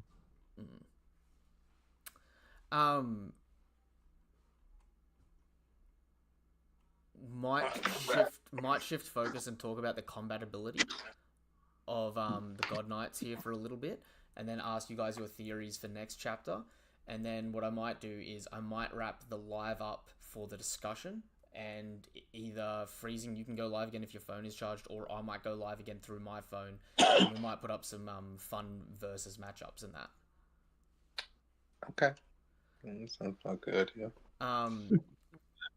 But yeah, like if we go over to the point, you know where Killingham shoots the arrows, he's about half the height of Angie, and Angie's like that puts Killingham at like 10 meters tall. Golly, 10 meters, Jesus, that's Dofi height. No, Dofi's 3 meters. Oh, you're saying meters? I'm sorry. Yeah. You said 3 meters. You said, oh damn, that is crazy. So like maybe he's a little bit smaller. Maybe Ange is on the smaller side of the giant. So like, you know, she's anywhere between 12 and 22 meters ish, right? Call her 15 meters. He's still sitting at like 7-8 meters tall, which is massive. Crazy. The height difference be killing me in One Piece. It'd be killing me just saying how big anything could get in One Piece. It could be anything. I'd be like, I don't know, like he's meant to be that big though. It's just like the Elbaf thing earlier with Uniworld. I feel like that's like it's probably an inconsistent. ancient giants, skulls on Onigashima. Even the giant you showed us that had a skull face under the robot helmet or something on Elbaf. The thing that Ripley showed Frankie. Oh my god, Burbo just hit us with an absolute masterstroke here. Next chapter, we may be able to start throwing Emu in versus matchups. Honestly, we should do Emu before we do Dragon, since we know so much more about Dragon and nobody ever talks about it. I feel like when characters have feats so few and far in between that they don't like hyper focus on their moments, I think it's really easy to forget how many characters have actually done things. Like, remember when we got Hajinosu and people like finally named attacks from Garp? But Garp was giving named attacks back in Enies lobby. Yeah, they weren't that impressive aside from like the golden ball thing. Yeah, no, they weren't that impressive, but he was giving named attacks, you know what I mean? You know how people are always like, oh my god, we finally got a named attack. This is, blah, blah, blah, blah, blah. If it's a named attack, he must be doing this much, effort or be this strong. You know what I mean? Like, it's the name scaling. Mm-hmm. Yep. Name attacks definitely matter, but I wouldn't scale a character just off the fact that we see a named attack. I'd scale it off of like seeing named attack, seeing hockey, if they're devil fruit, whether or not if they're a devil fruit user, whether or not they're awakened. It's just like a wide range of things that I would judge like how serious a character is and how much they have to give, like based on the context.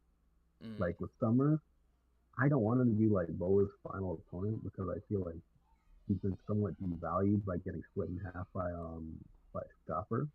But I do still think he has a lot to do going forward.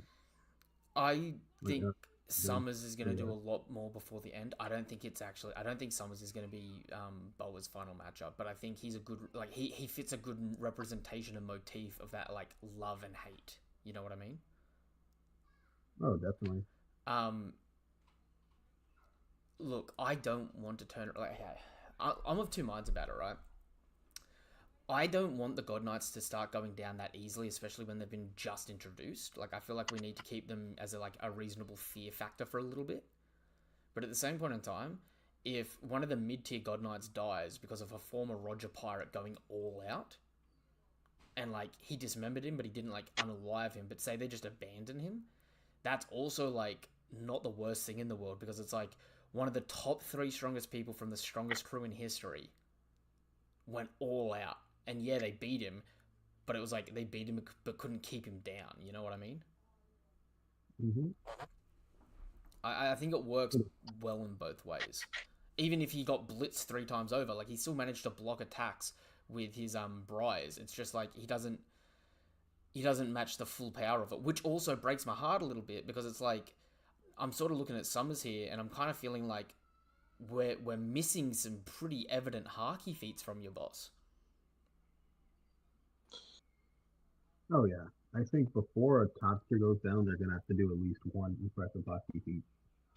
Well, do we think that Shamrock has this hockey? Because if Fingerland for sure has been on, like, for instance, been do you think Fingerland has got into a fight with any of the pirates on God Valley? Okay, if so, hockey would have to be involved. It gives me to believe that Shamrock would have hockey just like Shanks would.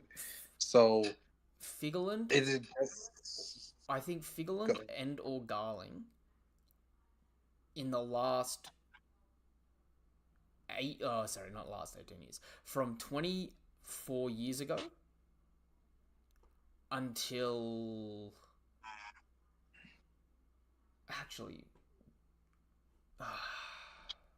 from 24 years ago until about 16 years ago, either Garling or Shamrock fought Whitebeard and gave him his scar.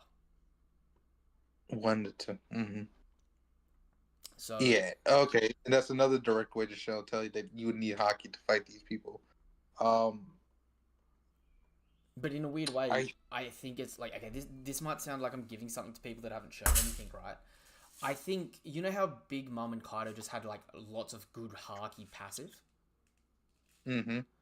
I think them having that Haki passive, and then the Yonko all having, like, advanced Conquerors and advanced armament, right, is because they saw the need for it in God Valley, which is why they all develop it, because it's, like, a counter to the God Knight. So I think, like, the Yonkos, and maybe the Yonkos and Admirals, but Admirals are a little less definitive, right, have all had the counter for these guys, but it's so rare and few between that it's only the top tiers. So if they ever have an altercation or a confrontation, there's not enough members of their crew that are able to do it. But at the same point in time, you can't teach someone Conquerors. Yeah, you can't teach them Conquerors. You have to either find a way to make it come up or earn a way to make it come up, something.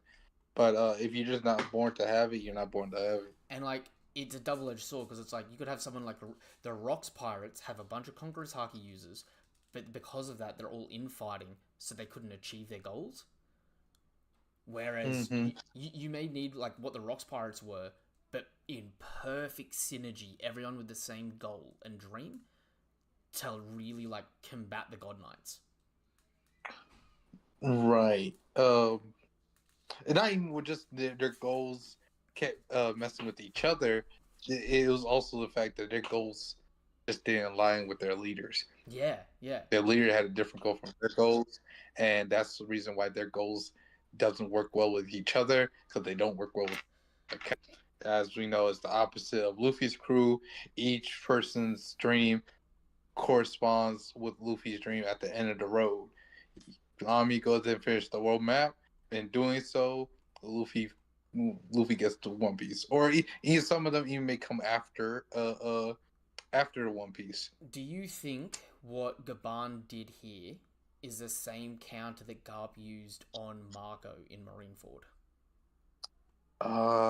Yes, I think so. Mhm. Because What is he this one? does have named attacks. Marco? Oh, go ahead, Friesen. I was asking, do you think what is the thing that Sorry, you're a bit muffled. Could I get you to just adjust the mic again? Sorry. not a problem. Do you think what is the same as what Garp used on Marco? What Gaban uses to harm Summers, is that the same as what Garp did to harm Marco? Because in theory, both of them have a regeneration healing factor. It very well might be. So there may be a specific branch of Haki that just hard counters healing factors in some capacity. Like a wound that can't be healed. Like, that's a really strong hockey that you used on Marco, if you're right about that. I think it's I think yes, Garp has the same ability, but not in the sense of the strength of Haki, but more so in reference to the fact that Garp is technically the first one that mentions this way of showing love, is that he gives it to Luffy, calls it the Fist of Love. We then hear that Scapa Gaban, the Mountain Eater, talks about love, and then we get more indication of love from Somers as well. So a lot of this love keeps popping up throughout the story, and if it has a way of like stopping regeneration, it's probably due to this higher standard of Haki, where it somehow, some way involves love. So I believe yes. Garp probably has the same way, especially since if he is ever combating with Roger 24/7 all the time whenever they see each other, he would have to catch a couple of Roger's techniques and realize, oh yeah, that what you doing that stops regeneration? Maybe I should take that just in case. Mm-hmm. I like that. Also, Burbo, which one of the Gorosei do I want to see a full showcase from? I want to see it from Mars, because I'm not going to lie, in the little bit of a showcase we've gotten from Mars already, on paper, he has the same abilities as Kaido. And I would love to see more of Marcus Mars, just to be like, I can definitively turn around and be like, hey, guess what? You thought 4 Yonko was scary. Im's got 5 working under him. You know what I mean? Literally. Yeah. Mm-hmm. Yeah, he's legit just a flying demon bird that basically does what Kaido does. Yes. Or quite literally. Or Figgle and Garling, because I'm not gonna lie, Jupiter's worm really doesn't interest me that much. War Curie and Nusjuro seem like they're the 2 strongest, but I don't necessarily like their fighting style, to be completely honest. Like, Nusjuro is a swordsman, but like, you know, the horseman of death, right? It's cool in some aspects, but part of the reason why I don't like it is I would have liked to see like more unique abilities from him, whereas at the moment he kind of seems like he's Brook with horse shape, if that makes sense. I think there are 2 things going on with him, and Mars, I think not only did they not go all out, Yeah. I also think that potentially going on into the end of the series, there might be a thing to where the Gorosei have like their powers suppressed, Oh, and then Inu lost those two powers. I think okay. So you know how like realistically the best showcasing on Egghead was from Saturn, right? Like overall, I would say Mars. you'd say Mars. Yeah. I don't know. Mars was the Mars. first one to get TKO'd. He did. He was the first one to come back. Yeah. But like, because like, Oh, like his hockey, just the strength of his hockey alone is otherworldly. The idea that he can make Luffy's hands swell up the same way that Kaido that was and Walkiri. Yeah, Walker is the one that Yeah. swelled up Luffy's hand. Yeah. No, that's what I was talking about. Okay. I thought you said Mars. Sorry, my bad. Oh, you said Walker. Okay. Is it Warframe Mars? Am I crazy? No. Saint Marcus Mars and Walkiri, like as in the planet Mercury and Mars. Hmm. Yeah, like they're named after the planets. Yeah. It's just- So Walkiri's the boar, Mars is the bird. Yeah, Warfare is like, yeah, the most easily the most. Yeah. Honestly, Warfare just off of like what he did to Luffy is debatably like the single most impressive feat that we've had. Like, I agree. I wholeheartedly agree. Like, okay, so all of the Gorosei there did one thing that like showed that they were over other people, like Yonko's. Like they all picked a different tier and like had a depiction of like this stat shows that they're just over that these groups in at least one stat, right? But like Saturn had like the overall best showcasing in the sense of like he didn't do any one thing specific, but like we got to see more of him fleshed out, right? Like we got to see him with the like telekinesis popping the heads of anyone under a vice admiral just being in general contact. We in hindsight see him pop the head of a vice admiral literally just like unalived on a thought. We see him fighting the Straw Hats, shooting like nukes that were like doing like the mushroom clouds with the Wilson clouds and that. You know what I mean? Like he was the most fleshed out because we got the most of him, even if he isn't the best. But what I'm sort of more leaning towards is like the way Saturn was just like running that gauntlet and doing all of those things to all of those people, even when he was holding back, and just has all of those things going for him. I feel like I feel like you're right. We're gonna get the same sort of thing for the other Gorosei, where they've got like where Saturn had like 30 different feats, the other Gorosei had like 2 feats in a specific category that just like overshadowed. I think it's gonna be the same sort of thing, where it's like they've all got like 30 different aspects that they can tap into, like Saturn. But because we got Saturn first, we've sort of had like the best all-around showcasing from him, if that made sense. I could see that idea. Yeah, just like balanced at the moment, like because it's like Walkuri's got ridiculous Conqueror's Haki and ridiculous durability, but we didn't see him necessarily do like outside of the Haki shout. We didn't see him do like any crazy like attacks. You know what I mean? He just sort of stood there and looked menacing.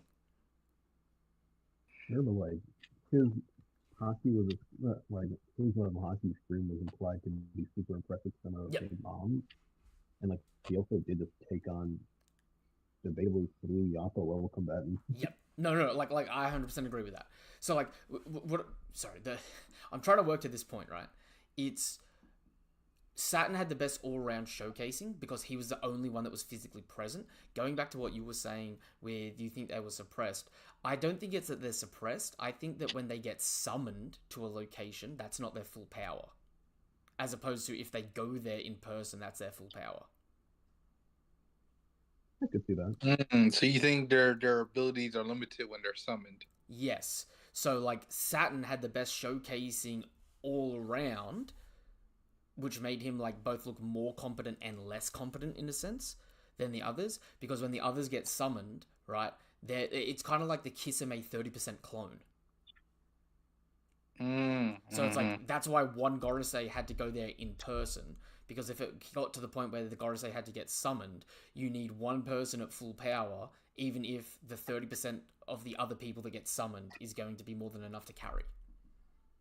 which is also why how Saturn got most of the blame for the incident, because even he's the one there, he's the one in charge, but he's also the one with the full set of skills that he has than he would have if he was summoned. Yeah, like he can't hide away from the, well, you know, they all got sent back to Marijua. It's like, well, bitch, we should have just you should have handled him first. You were alive after the fact. Why did they get away? Right. Like, realistically, right? They all get sent back. Im sent reeling, and they're all back at Marijua, right? Mm-hmm. Saturn could have continued to press and then resummoned everyone. Interesting. So, like, there was a level of incompetency there on Saturn's part that I don't think the Emu and the Gorosei are going to blame Kizaru for. They're just going to solely blame Saturn, which is why he just got instantly taken out of commission. Mm-hmm. Yeah. This also goes back to what I was saying with my analogy about the job. Sometimes the lower leveled employees will not take the full front of the blame when it comes to higher ups and them overseeing the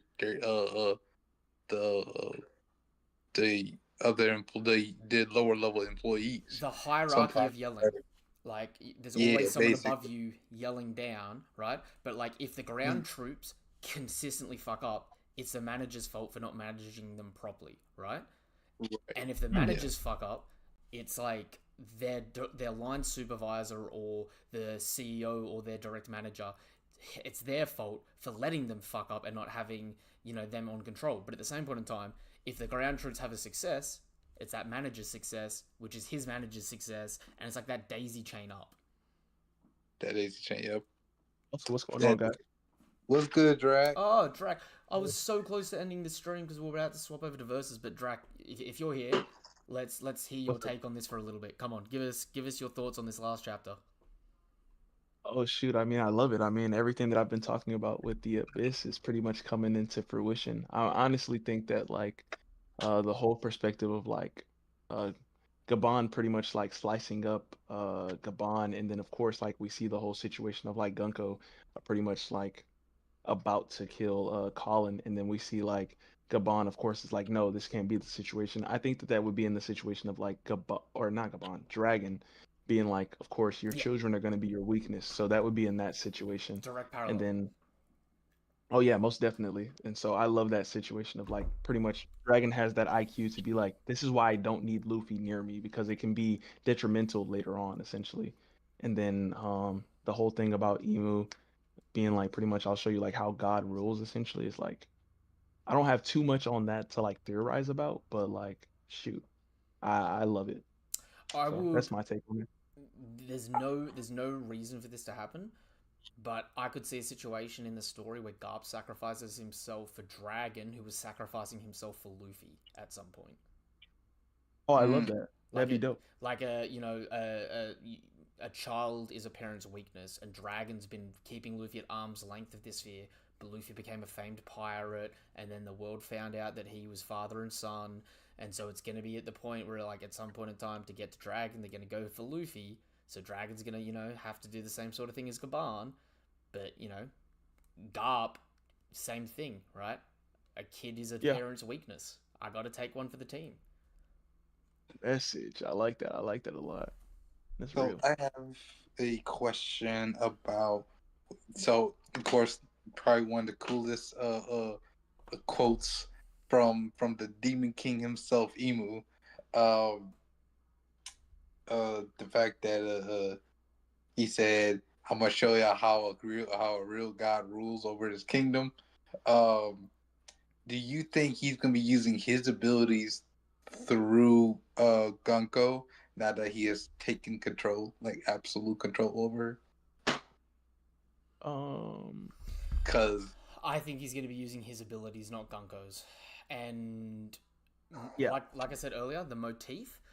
Elbaf's biggest weakness is fire and lightning. So I have, like, I have, like, the giants being scared of Big Mom and the representation of fire and lightning in either of their hands, and then this being a direct, like, Mu shall show you what it is to be ruled by God, I think is a direct reference to Enel saying God himself is fear.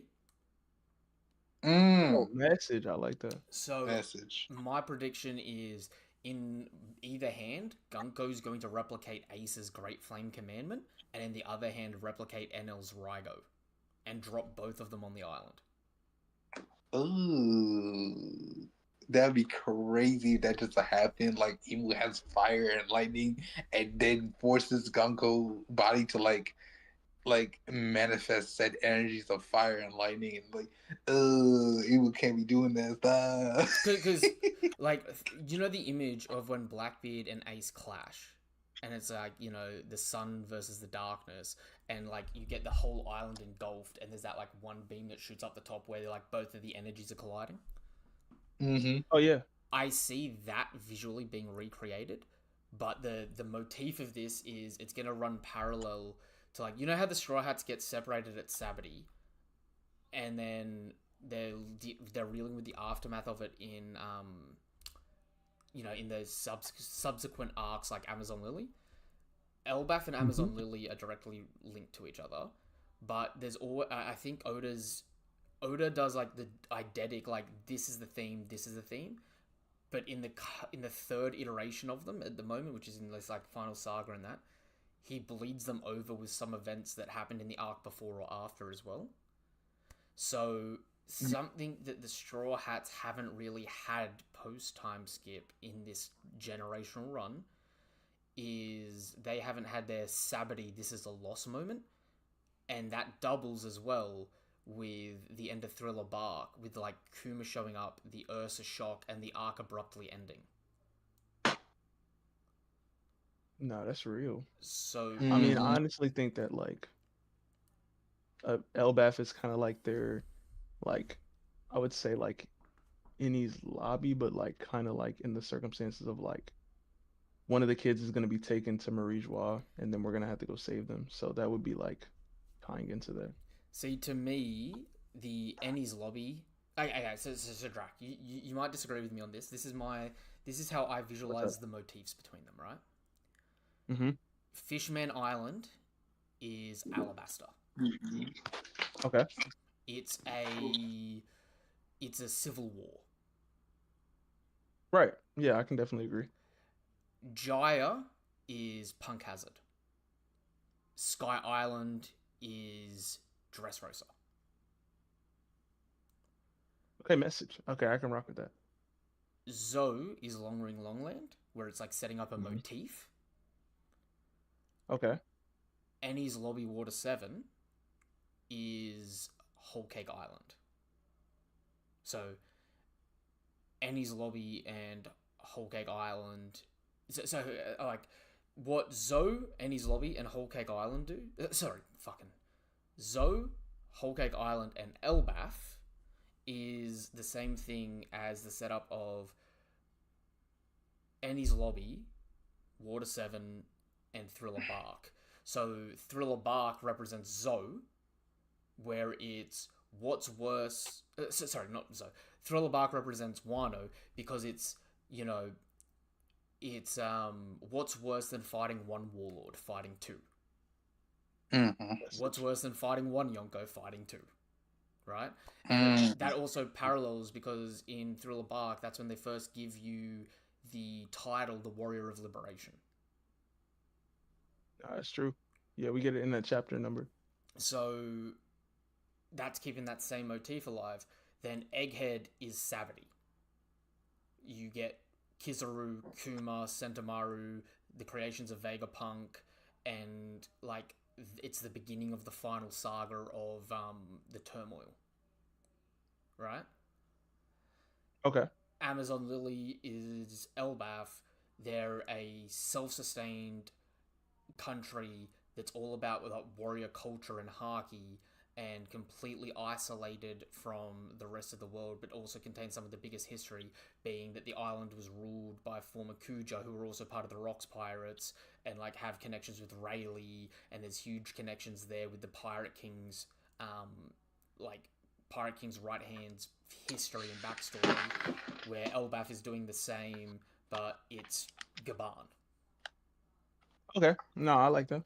So like the next arc to be represented without bleed over is like Impel Down, which is them going to hell. If that makes sense. Okay, so essentially, like they're gonna go to like Impel Down, representing like Marie Joie. Okay, I like that. Yeah, so it's like, instead of the 5 levels down, and the further down you go, the worse it gets, it's 5 levels up, and the higher up you go, the worse it gets. Okay. But in the same vein, I think there's going to be that same parallel, because Blackbeard's had the same parallel pre and post time skip too, where, Which is very true. Blackbeard going after a certain character, being intercepted by another character that he captures them to use as a bargaining chip, then uses that bargaining chip to attain an allyship with the world government, to move into a higher position of power, to then infiltrate that location and gain even stronger allies than he had before, increasing his position of power, before attacking the person with the highest reputation in their field at the time. So like, pre-time skip, Blackbeard's fucking with Whitebeard's business, and Whitebeard's the strongest pirate, the most notorious pirate, right? Yep. Post-time skip, he's fucking with Dragon, and Dragon's the world's most wanted man. So like, I see in the next arc we start to do whatever the representation of that inverse of hell is, which Marie Joie sounds like the best bet, but who knows where we go, you know what I mean? That's highly true, yeah. Yep. But then I see Blackbeard allying with the world government and backstabbing the world's worst criminal, in a sense. So I see Blackbeard maybe at Marie Joie, intercepting the revolutionaries trying to overthrow Marie Joie, and driving the revolutionaries out and gaining some type of new power, in the same way that he backstabbed the Whitebeard pirates, helped overthrow them for more political power, and then gain new abilities. Okay. But maybe that's reading into it too much. Who knows? Like I said, some of the things go 1 for 1. Like, you know how Dressrosa and Sky Island, I said, were a 1 for 1. Do you remember? Yeah. The birdcage in Sky Island? There was also a birdcage put up at the final part of the fight, so that no one could escape the fighting. Yeah. So it's like, there's things like that, but at the same point in time, there's bleed over from other sections. Like, you can bring a straight parallel from Doflamingo to Alabasta with Crocodile, right? Yeah. Even if that's not the arc that parallels the same arc, if that makes sense. Oh, okay. Then that's a bet. Yeah. So I can definitely see that. There's like bleed over parallels in multiple arcs, because you're setting up the same motif, but it's not the same as being like, this is the motif of the entire arc versus the motif of individuals in the arc. Well, that's why I was saying, like, it's pretty much like the perspective of like Water 7, essentially, like Enies Lobby, because like the kids, if they do get like taken to Marineford, or no, I said Marineford, didn't it? Marie Joie, then it would pretty much be like that whole situation of like Robin, right? And then like we see like that whole situation. So I can definitely see it from like how you're seeing it. My mindset was like, that was Sanji with Whole Cake, where it's like, you have a Straw Hat that doesn't want to go, but throws their personal feelings to the side to go save the rest of the crew by sacrificing themselves, has an I want to live moment where they find self-validation. And like this might sound dumb, right? Blueno is to Cracker what Katakuri is to Rob Lucci, what Big Mum is to the Busticle. No, you're not wrong. I can definitely see that parallel in that aspect. Yeah, you're not wrong. In the same vein that Moria is to Kaido what Big Mum is to Kuma in the following arc. And like, the zombies and zombie generals and the giants are to the Beast Pirates and their setup. If that makes sense.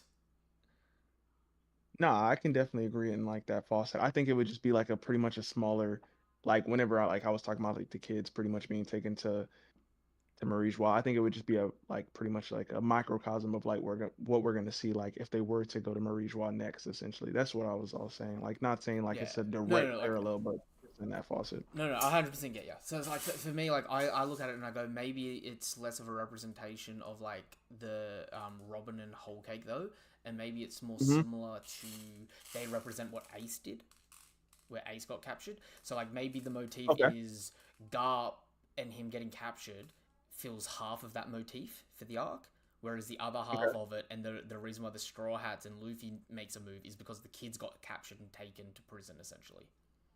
Right, because I mean, like, if you look at like the Holy Knights, essentially, right? Because we only get a few of the Holy Knights within Elbaf. So if they were to go to Marijois, we would get those other, well, 5.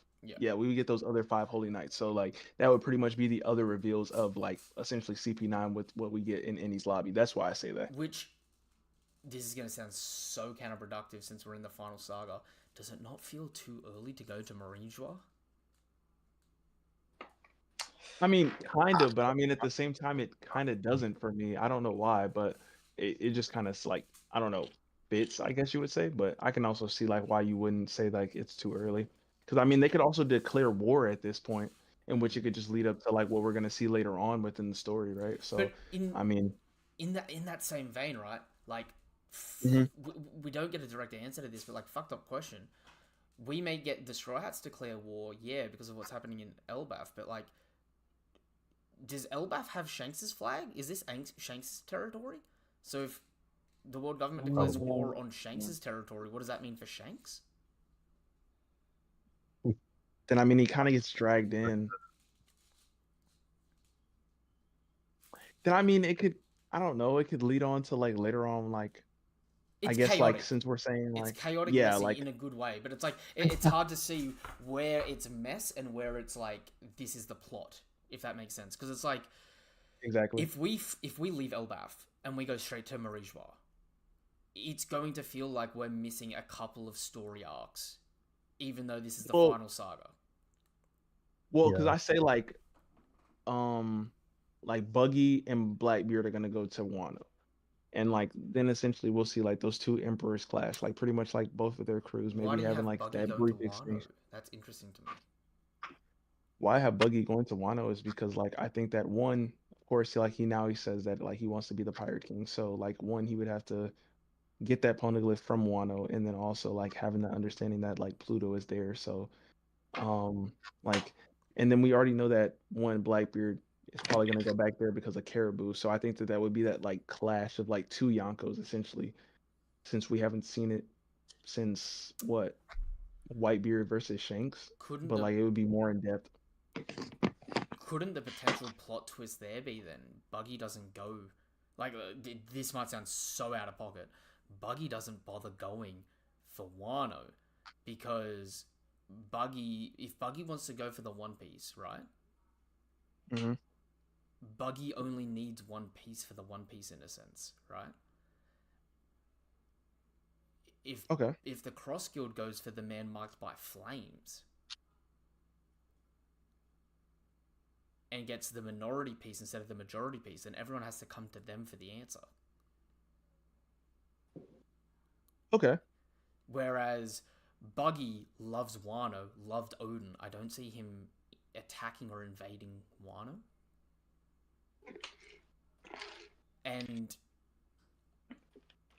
But I definitely do for Blackbeard. Like, Blackbeard's just been told, like, hey, there's an ancient weapon at Wano. And I don't think it makes a lot of sense to set the Cross Guild up and have them still be so reserved with people that we need to see post time skip, only to send them in against the Blackbeard Pirates, because I feel like the Blackbeard Pirates have to win. You know what I mean? I mean, that's real. I mean, like, because I don't think that it really has to be like in the situation that Buggy were to go to Wano, then it's like one of them has to win or lose. Essentially, like a brief clash. Like, because I mean, like it would tie into like how Oda was always talking about like we're gonna see more of like the warlords, or I said the warlords, the emperors.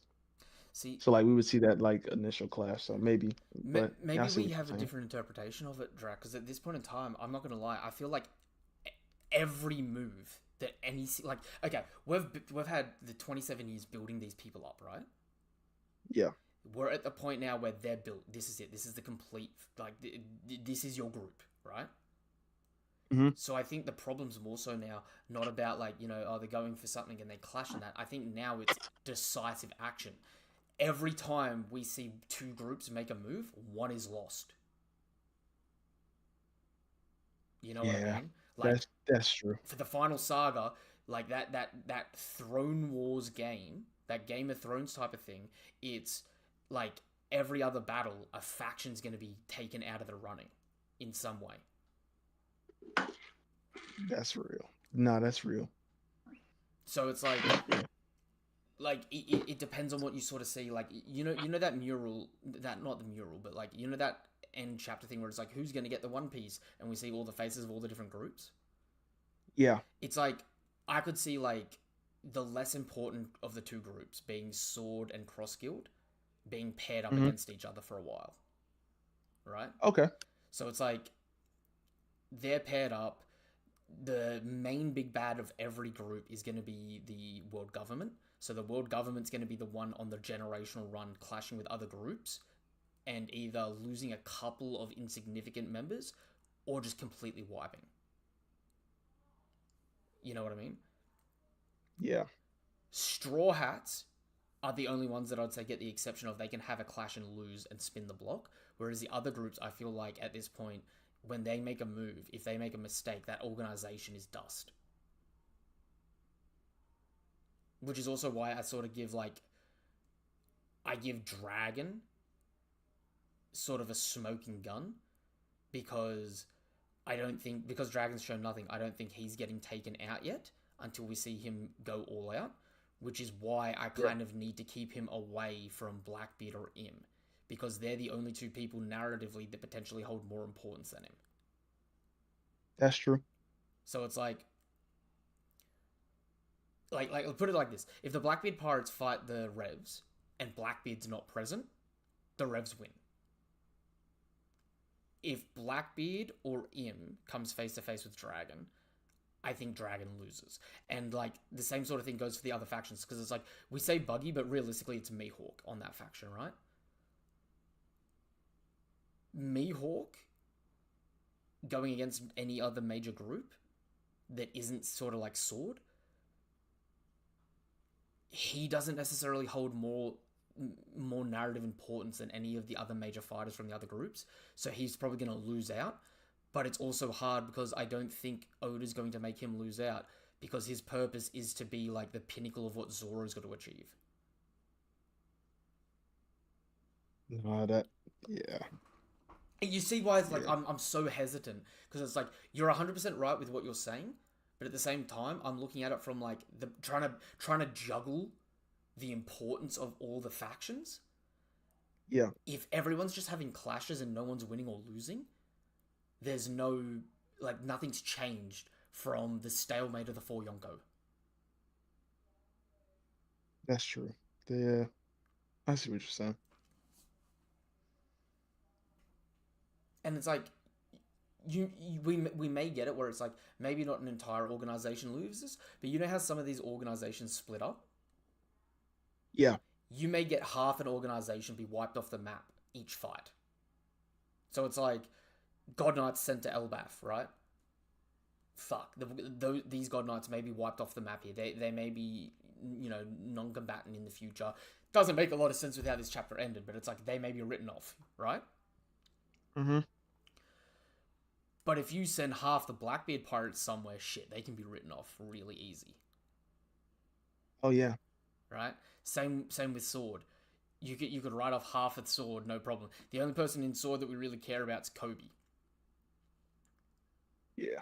I want to see more from a lot of the characters in Sword. Seeing more from them is one thing, but what I mean is Kobe's the only one that really has to make it to the end of the story narratively. You know what I mean? Oh yeah. It's sort of like the same issue, because it's like each group has like strong fodder that can lose. Like let's be for real. In the Blackbeard Pirates, apart from the original 5 and Shiryu, no one else matters on that crew. I can see that. That's true. But at the same point in time, as groups may start to get thinned out and only the strong members remained, we may get like new alliances with new groups. Like, again, you know how Blackbeard wants to become part of the world government?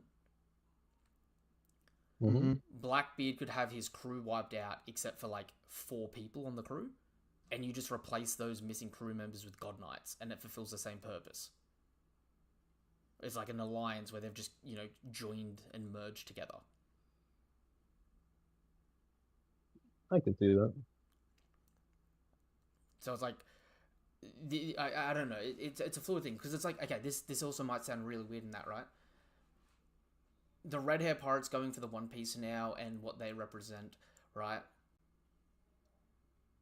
There is a motif of conflict between Buggy and Shanks. There's also the possibility that they could actually combine together and like the red hair pirates and Cross Guild get assimilated under like Buggy and Shanks' rule. I could easily see that. Oh, nah, yeah, I can definitely see that. And it's like, obviously, the Straw Hats have got the biggest fleet brewing, but the Straw Hats fleet is going to be doing more of the assimilating than being assimilated. So I kind of give the Straw Hats, like, as the main characters, a free pass. But, like, the other groups at the moment, I don't know. Maybe I'm rambling too much. Is it something that maybe I'm reading into too much there? Because it's like, Oda's directly said he's wanted to draw the biggest and best war in shonen manga history, right? Mm-hmm. So, like, what are the wars he's being compared to, right? The Wars in Kingdom, the Fourth Great Shinobi War, the Thousand Year Blood War. He wants to, from the standpoint of, like, war, he wants to fucking annihilate the competition in his representation of war, doesn't he? Oh yeah. Oh, well, yeah. Well, I mean,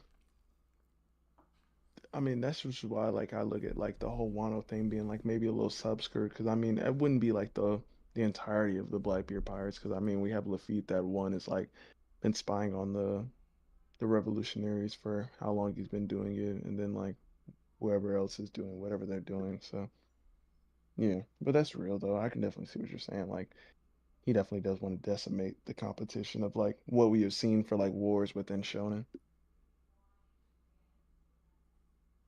It's one of those things that I think it's going to be like yeah, it's going to be hard because it's going to be, does he even live up to his hopes and dreams of it? It's like I hope he doesn't, but like this could be a shit war. You know what I mean? Yeah.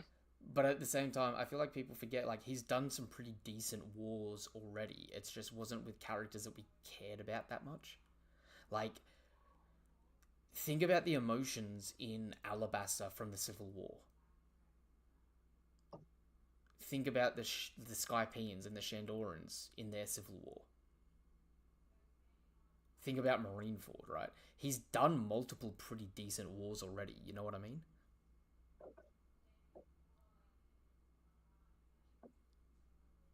I don't know. Yeah.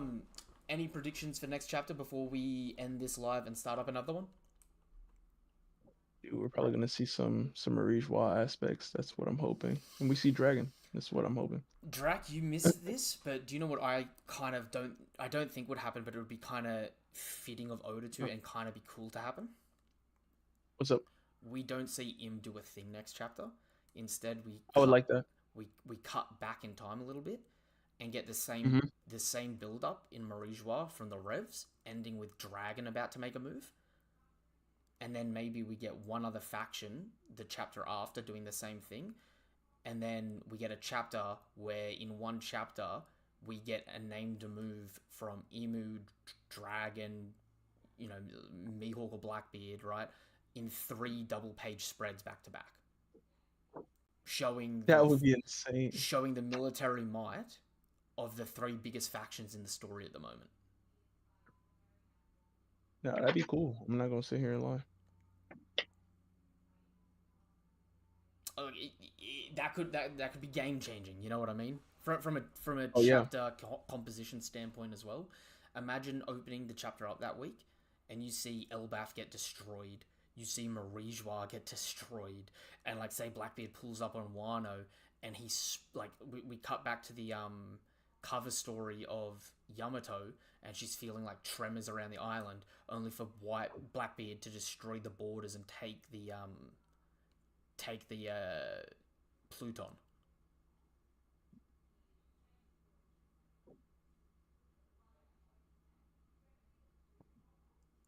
Could be a masterstroke of a chapter, right? Nah, that could be a game changer. I'm not gonna sit here and lie, especially on like the perspective of like how I'm seeing the story right now. So shoot, that'd be pretty cool. Definitely be wild. All right. So any more predictions for next chapter? What was everyone's rating for this chapter? I gave this chapter a 10 out of 10. I love this chapter. Oh no, this is definitely a 10 out of 10. 10 out of 10 in my book. Freezing Sun God.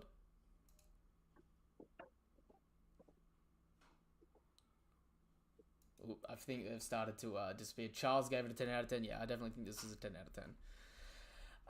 I'm gonna wrap this live up here. I might go live again in a minute, doing some versus matchups and stuff like that. I got to go to work in a couple of hours, so if I'm not hosting one, maybe depending on time, Freezing might. But it's gonna be like it's got to be like past midnight for you guys at the moment, doesn't it? It's got to be like 1 a.m. for you guys. Only 11 Dude, something. it's 10:24 for me. 10:24. But I'll say this. Yep. On my rating, I'll give it an 8. Only because, like, I don't know, I wasn't, like, my mind wasn't blown because the biggest part was kind of already spoiled for me. I can understand that.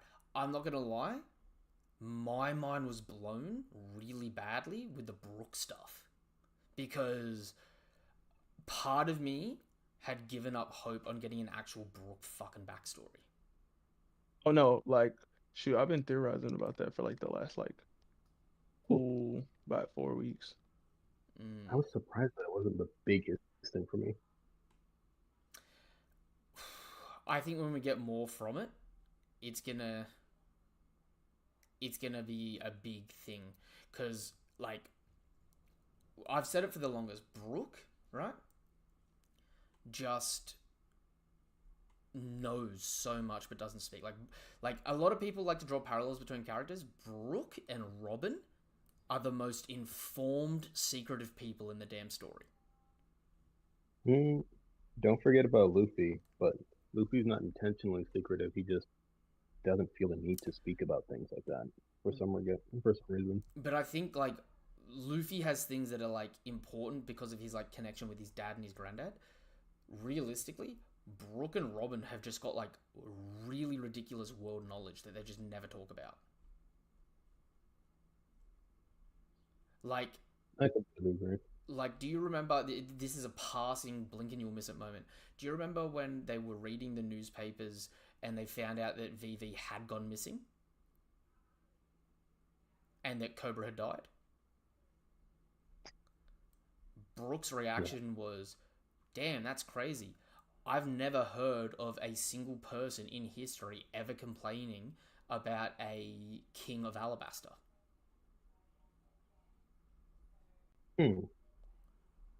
He did say that.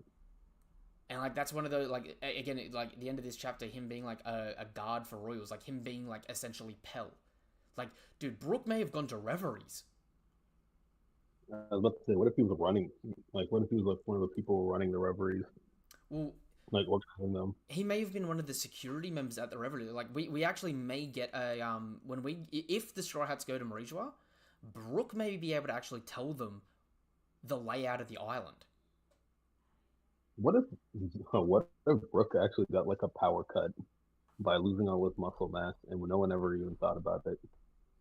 I mean, that's like, crazy. That's also really possible, because remember, Ryuma was significantly stronger than Brook because his body was stronger.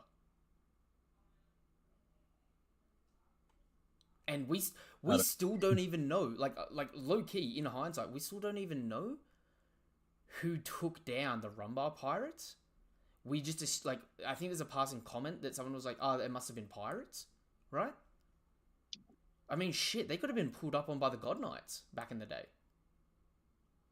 Fucking bullshit, bro. You're gonna be bullshit on the regular, man. It could be anybody. Yeah, there is a lot of Brook backstory that we're yet to get that would be very interesting to see.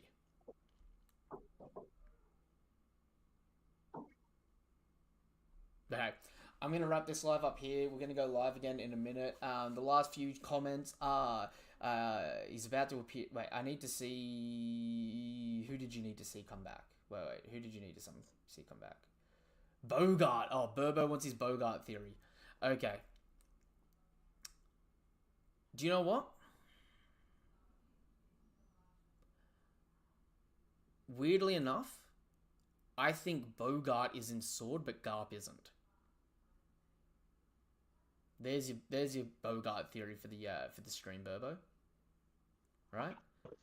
I think between Garp and Rosinante, I think Rosinante and Garp inspired the premise of the Cross Guild. Not Cross Guild, of the Sword. But I don't think either of them were members of Sword. If that makes sense, because I feel like Sword is like, I feel like the implicus is because Drake is the captain of Sword, he's the leader of Sword at the moment,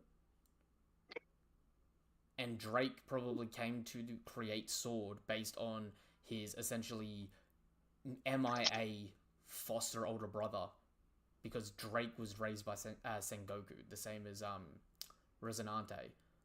And he's probably heard about Rosinante and what he did and developed like the Sword organization in the Marines as like an homage.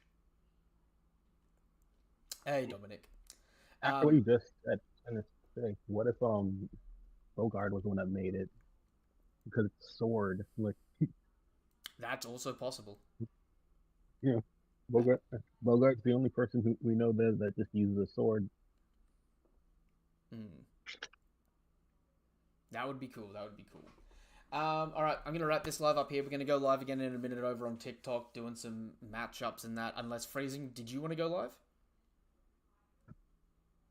I can go live after that, but I'm going to do something for a bit, and then I'm going to hop on your live.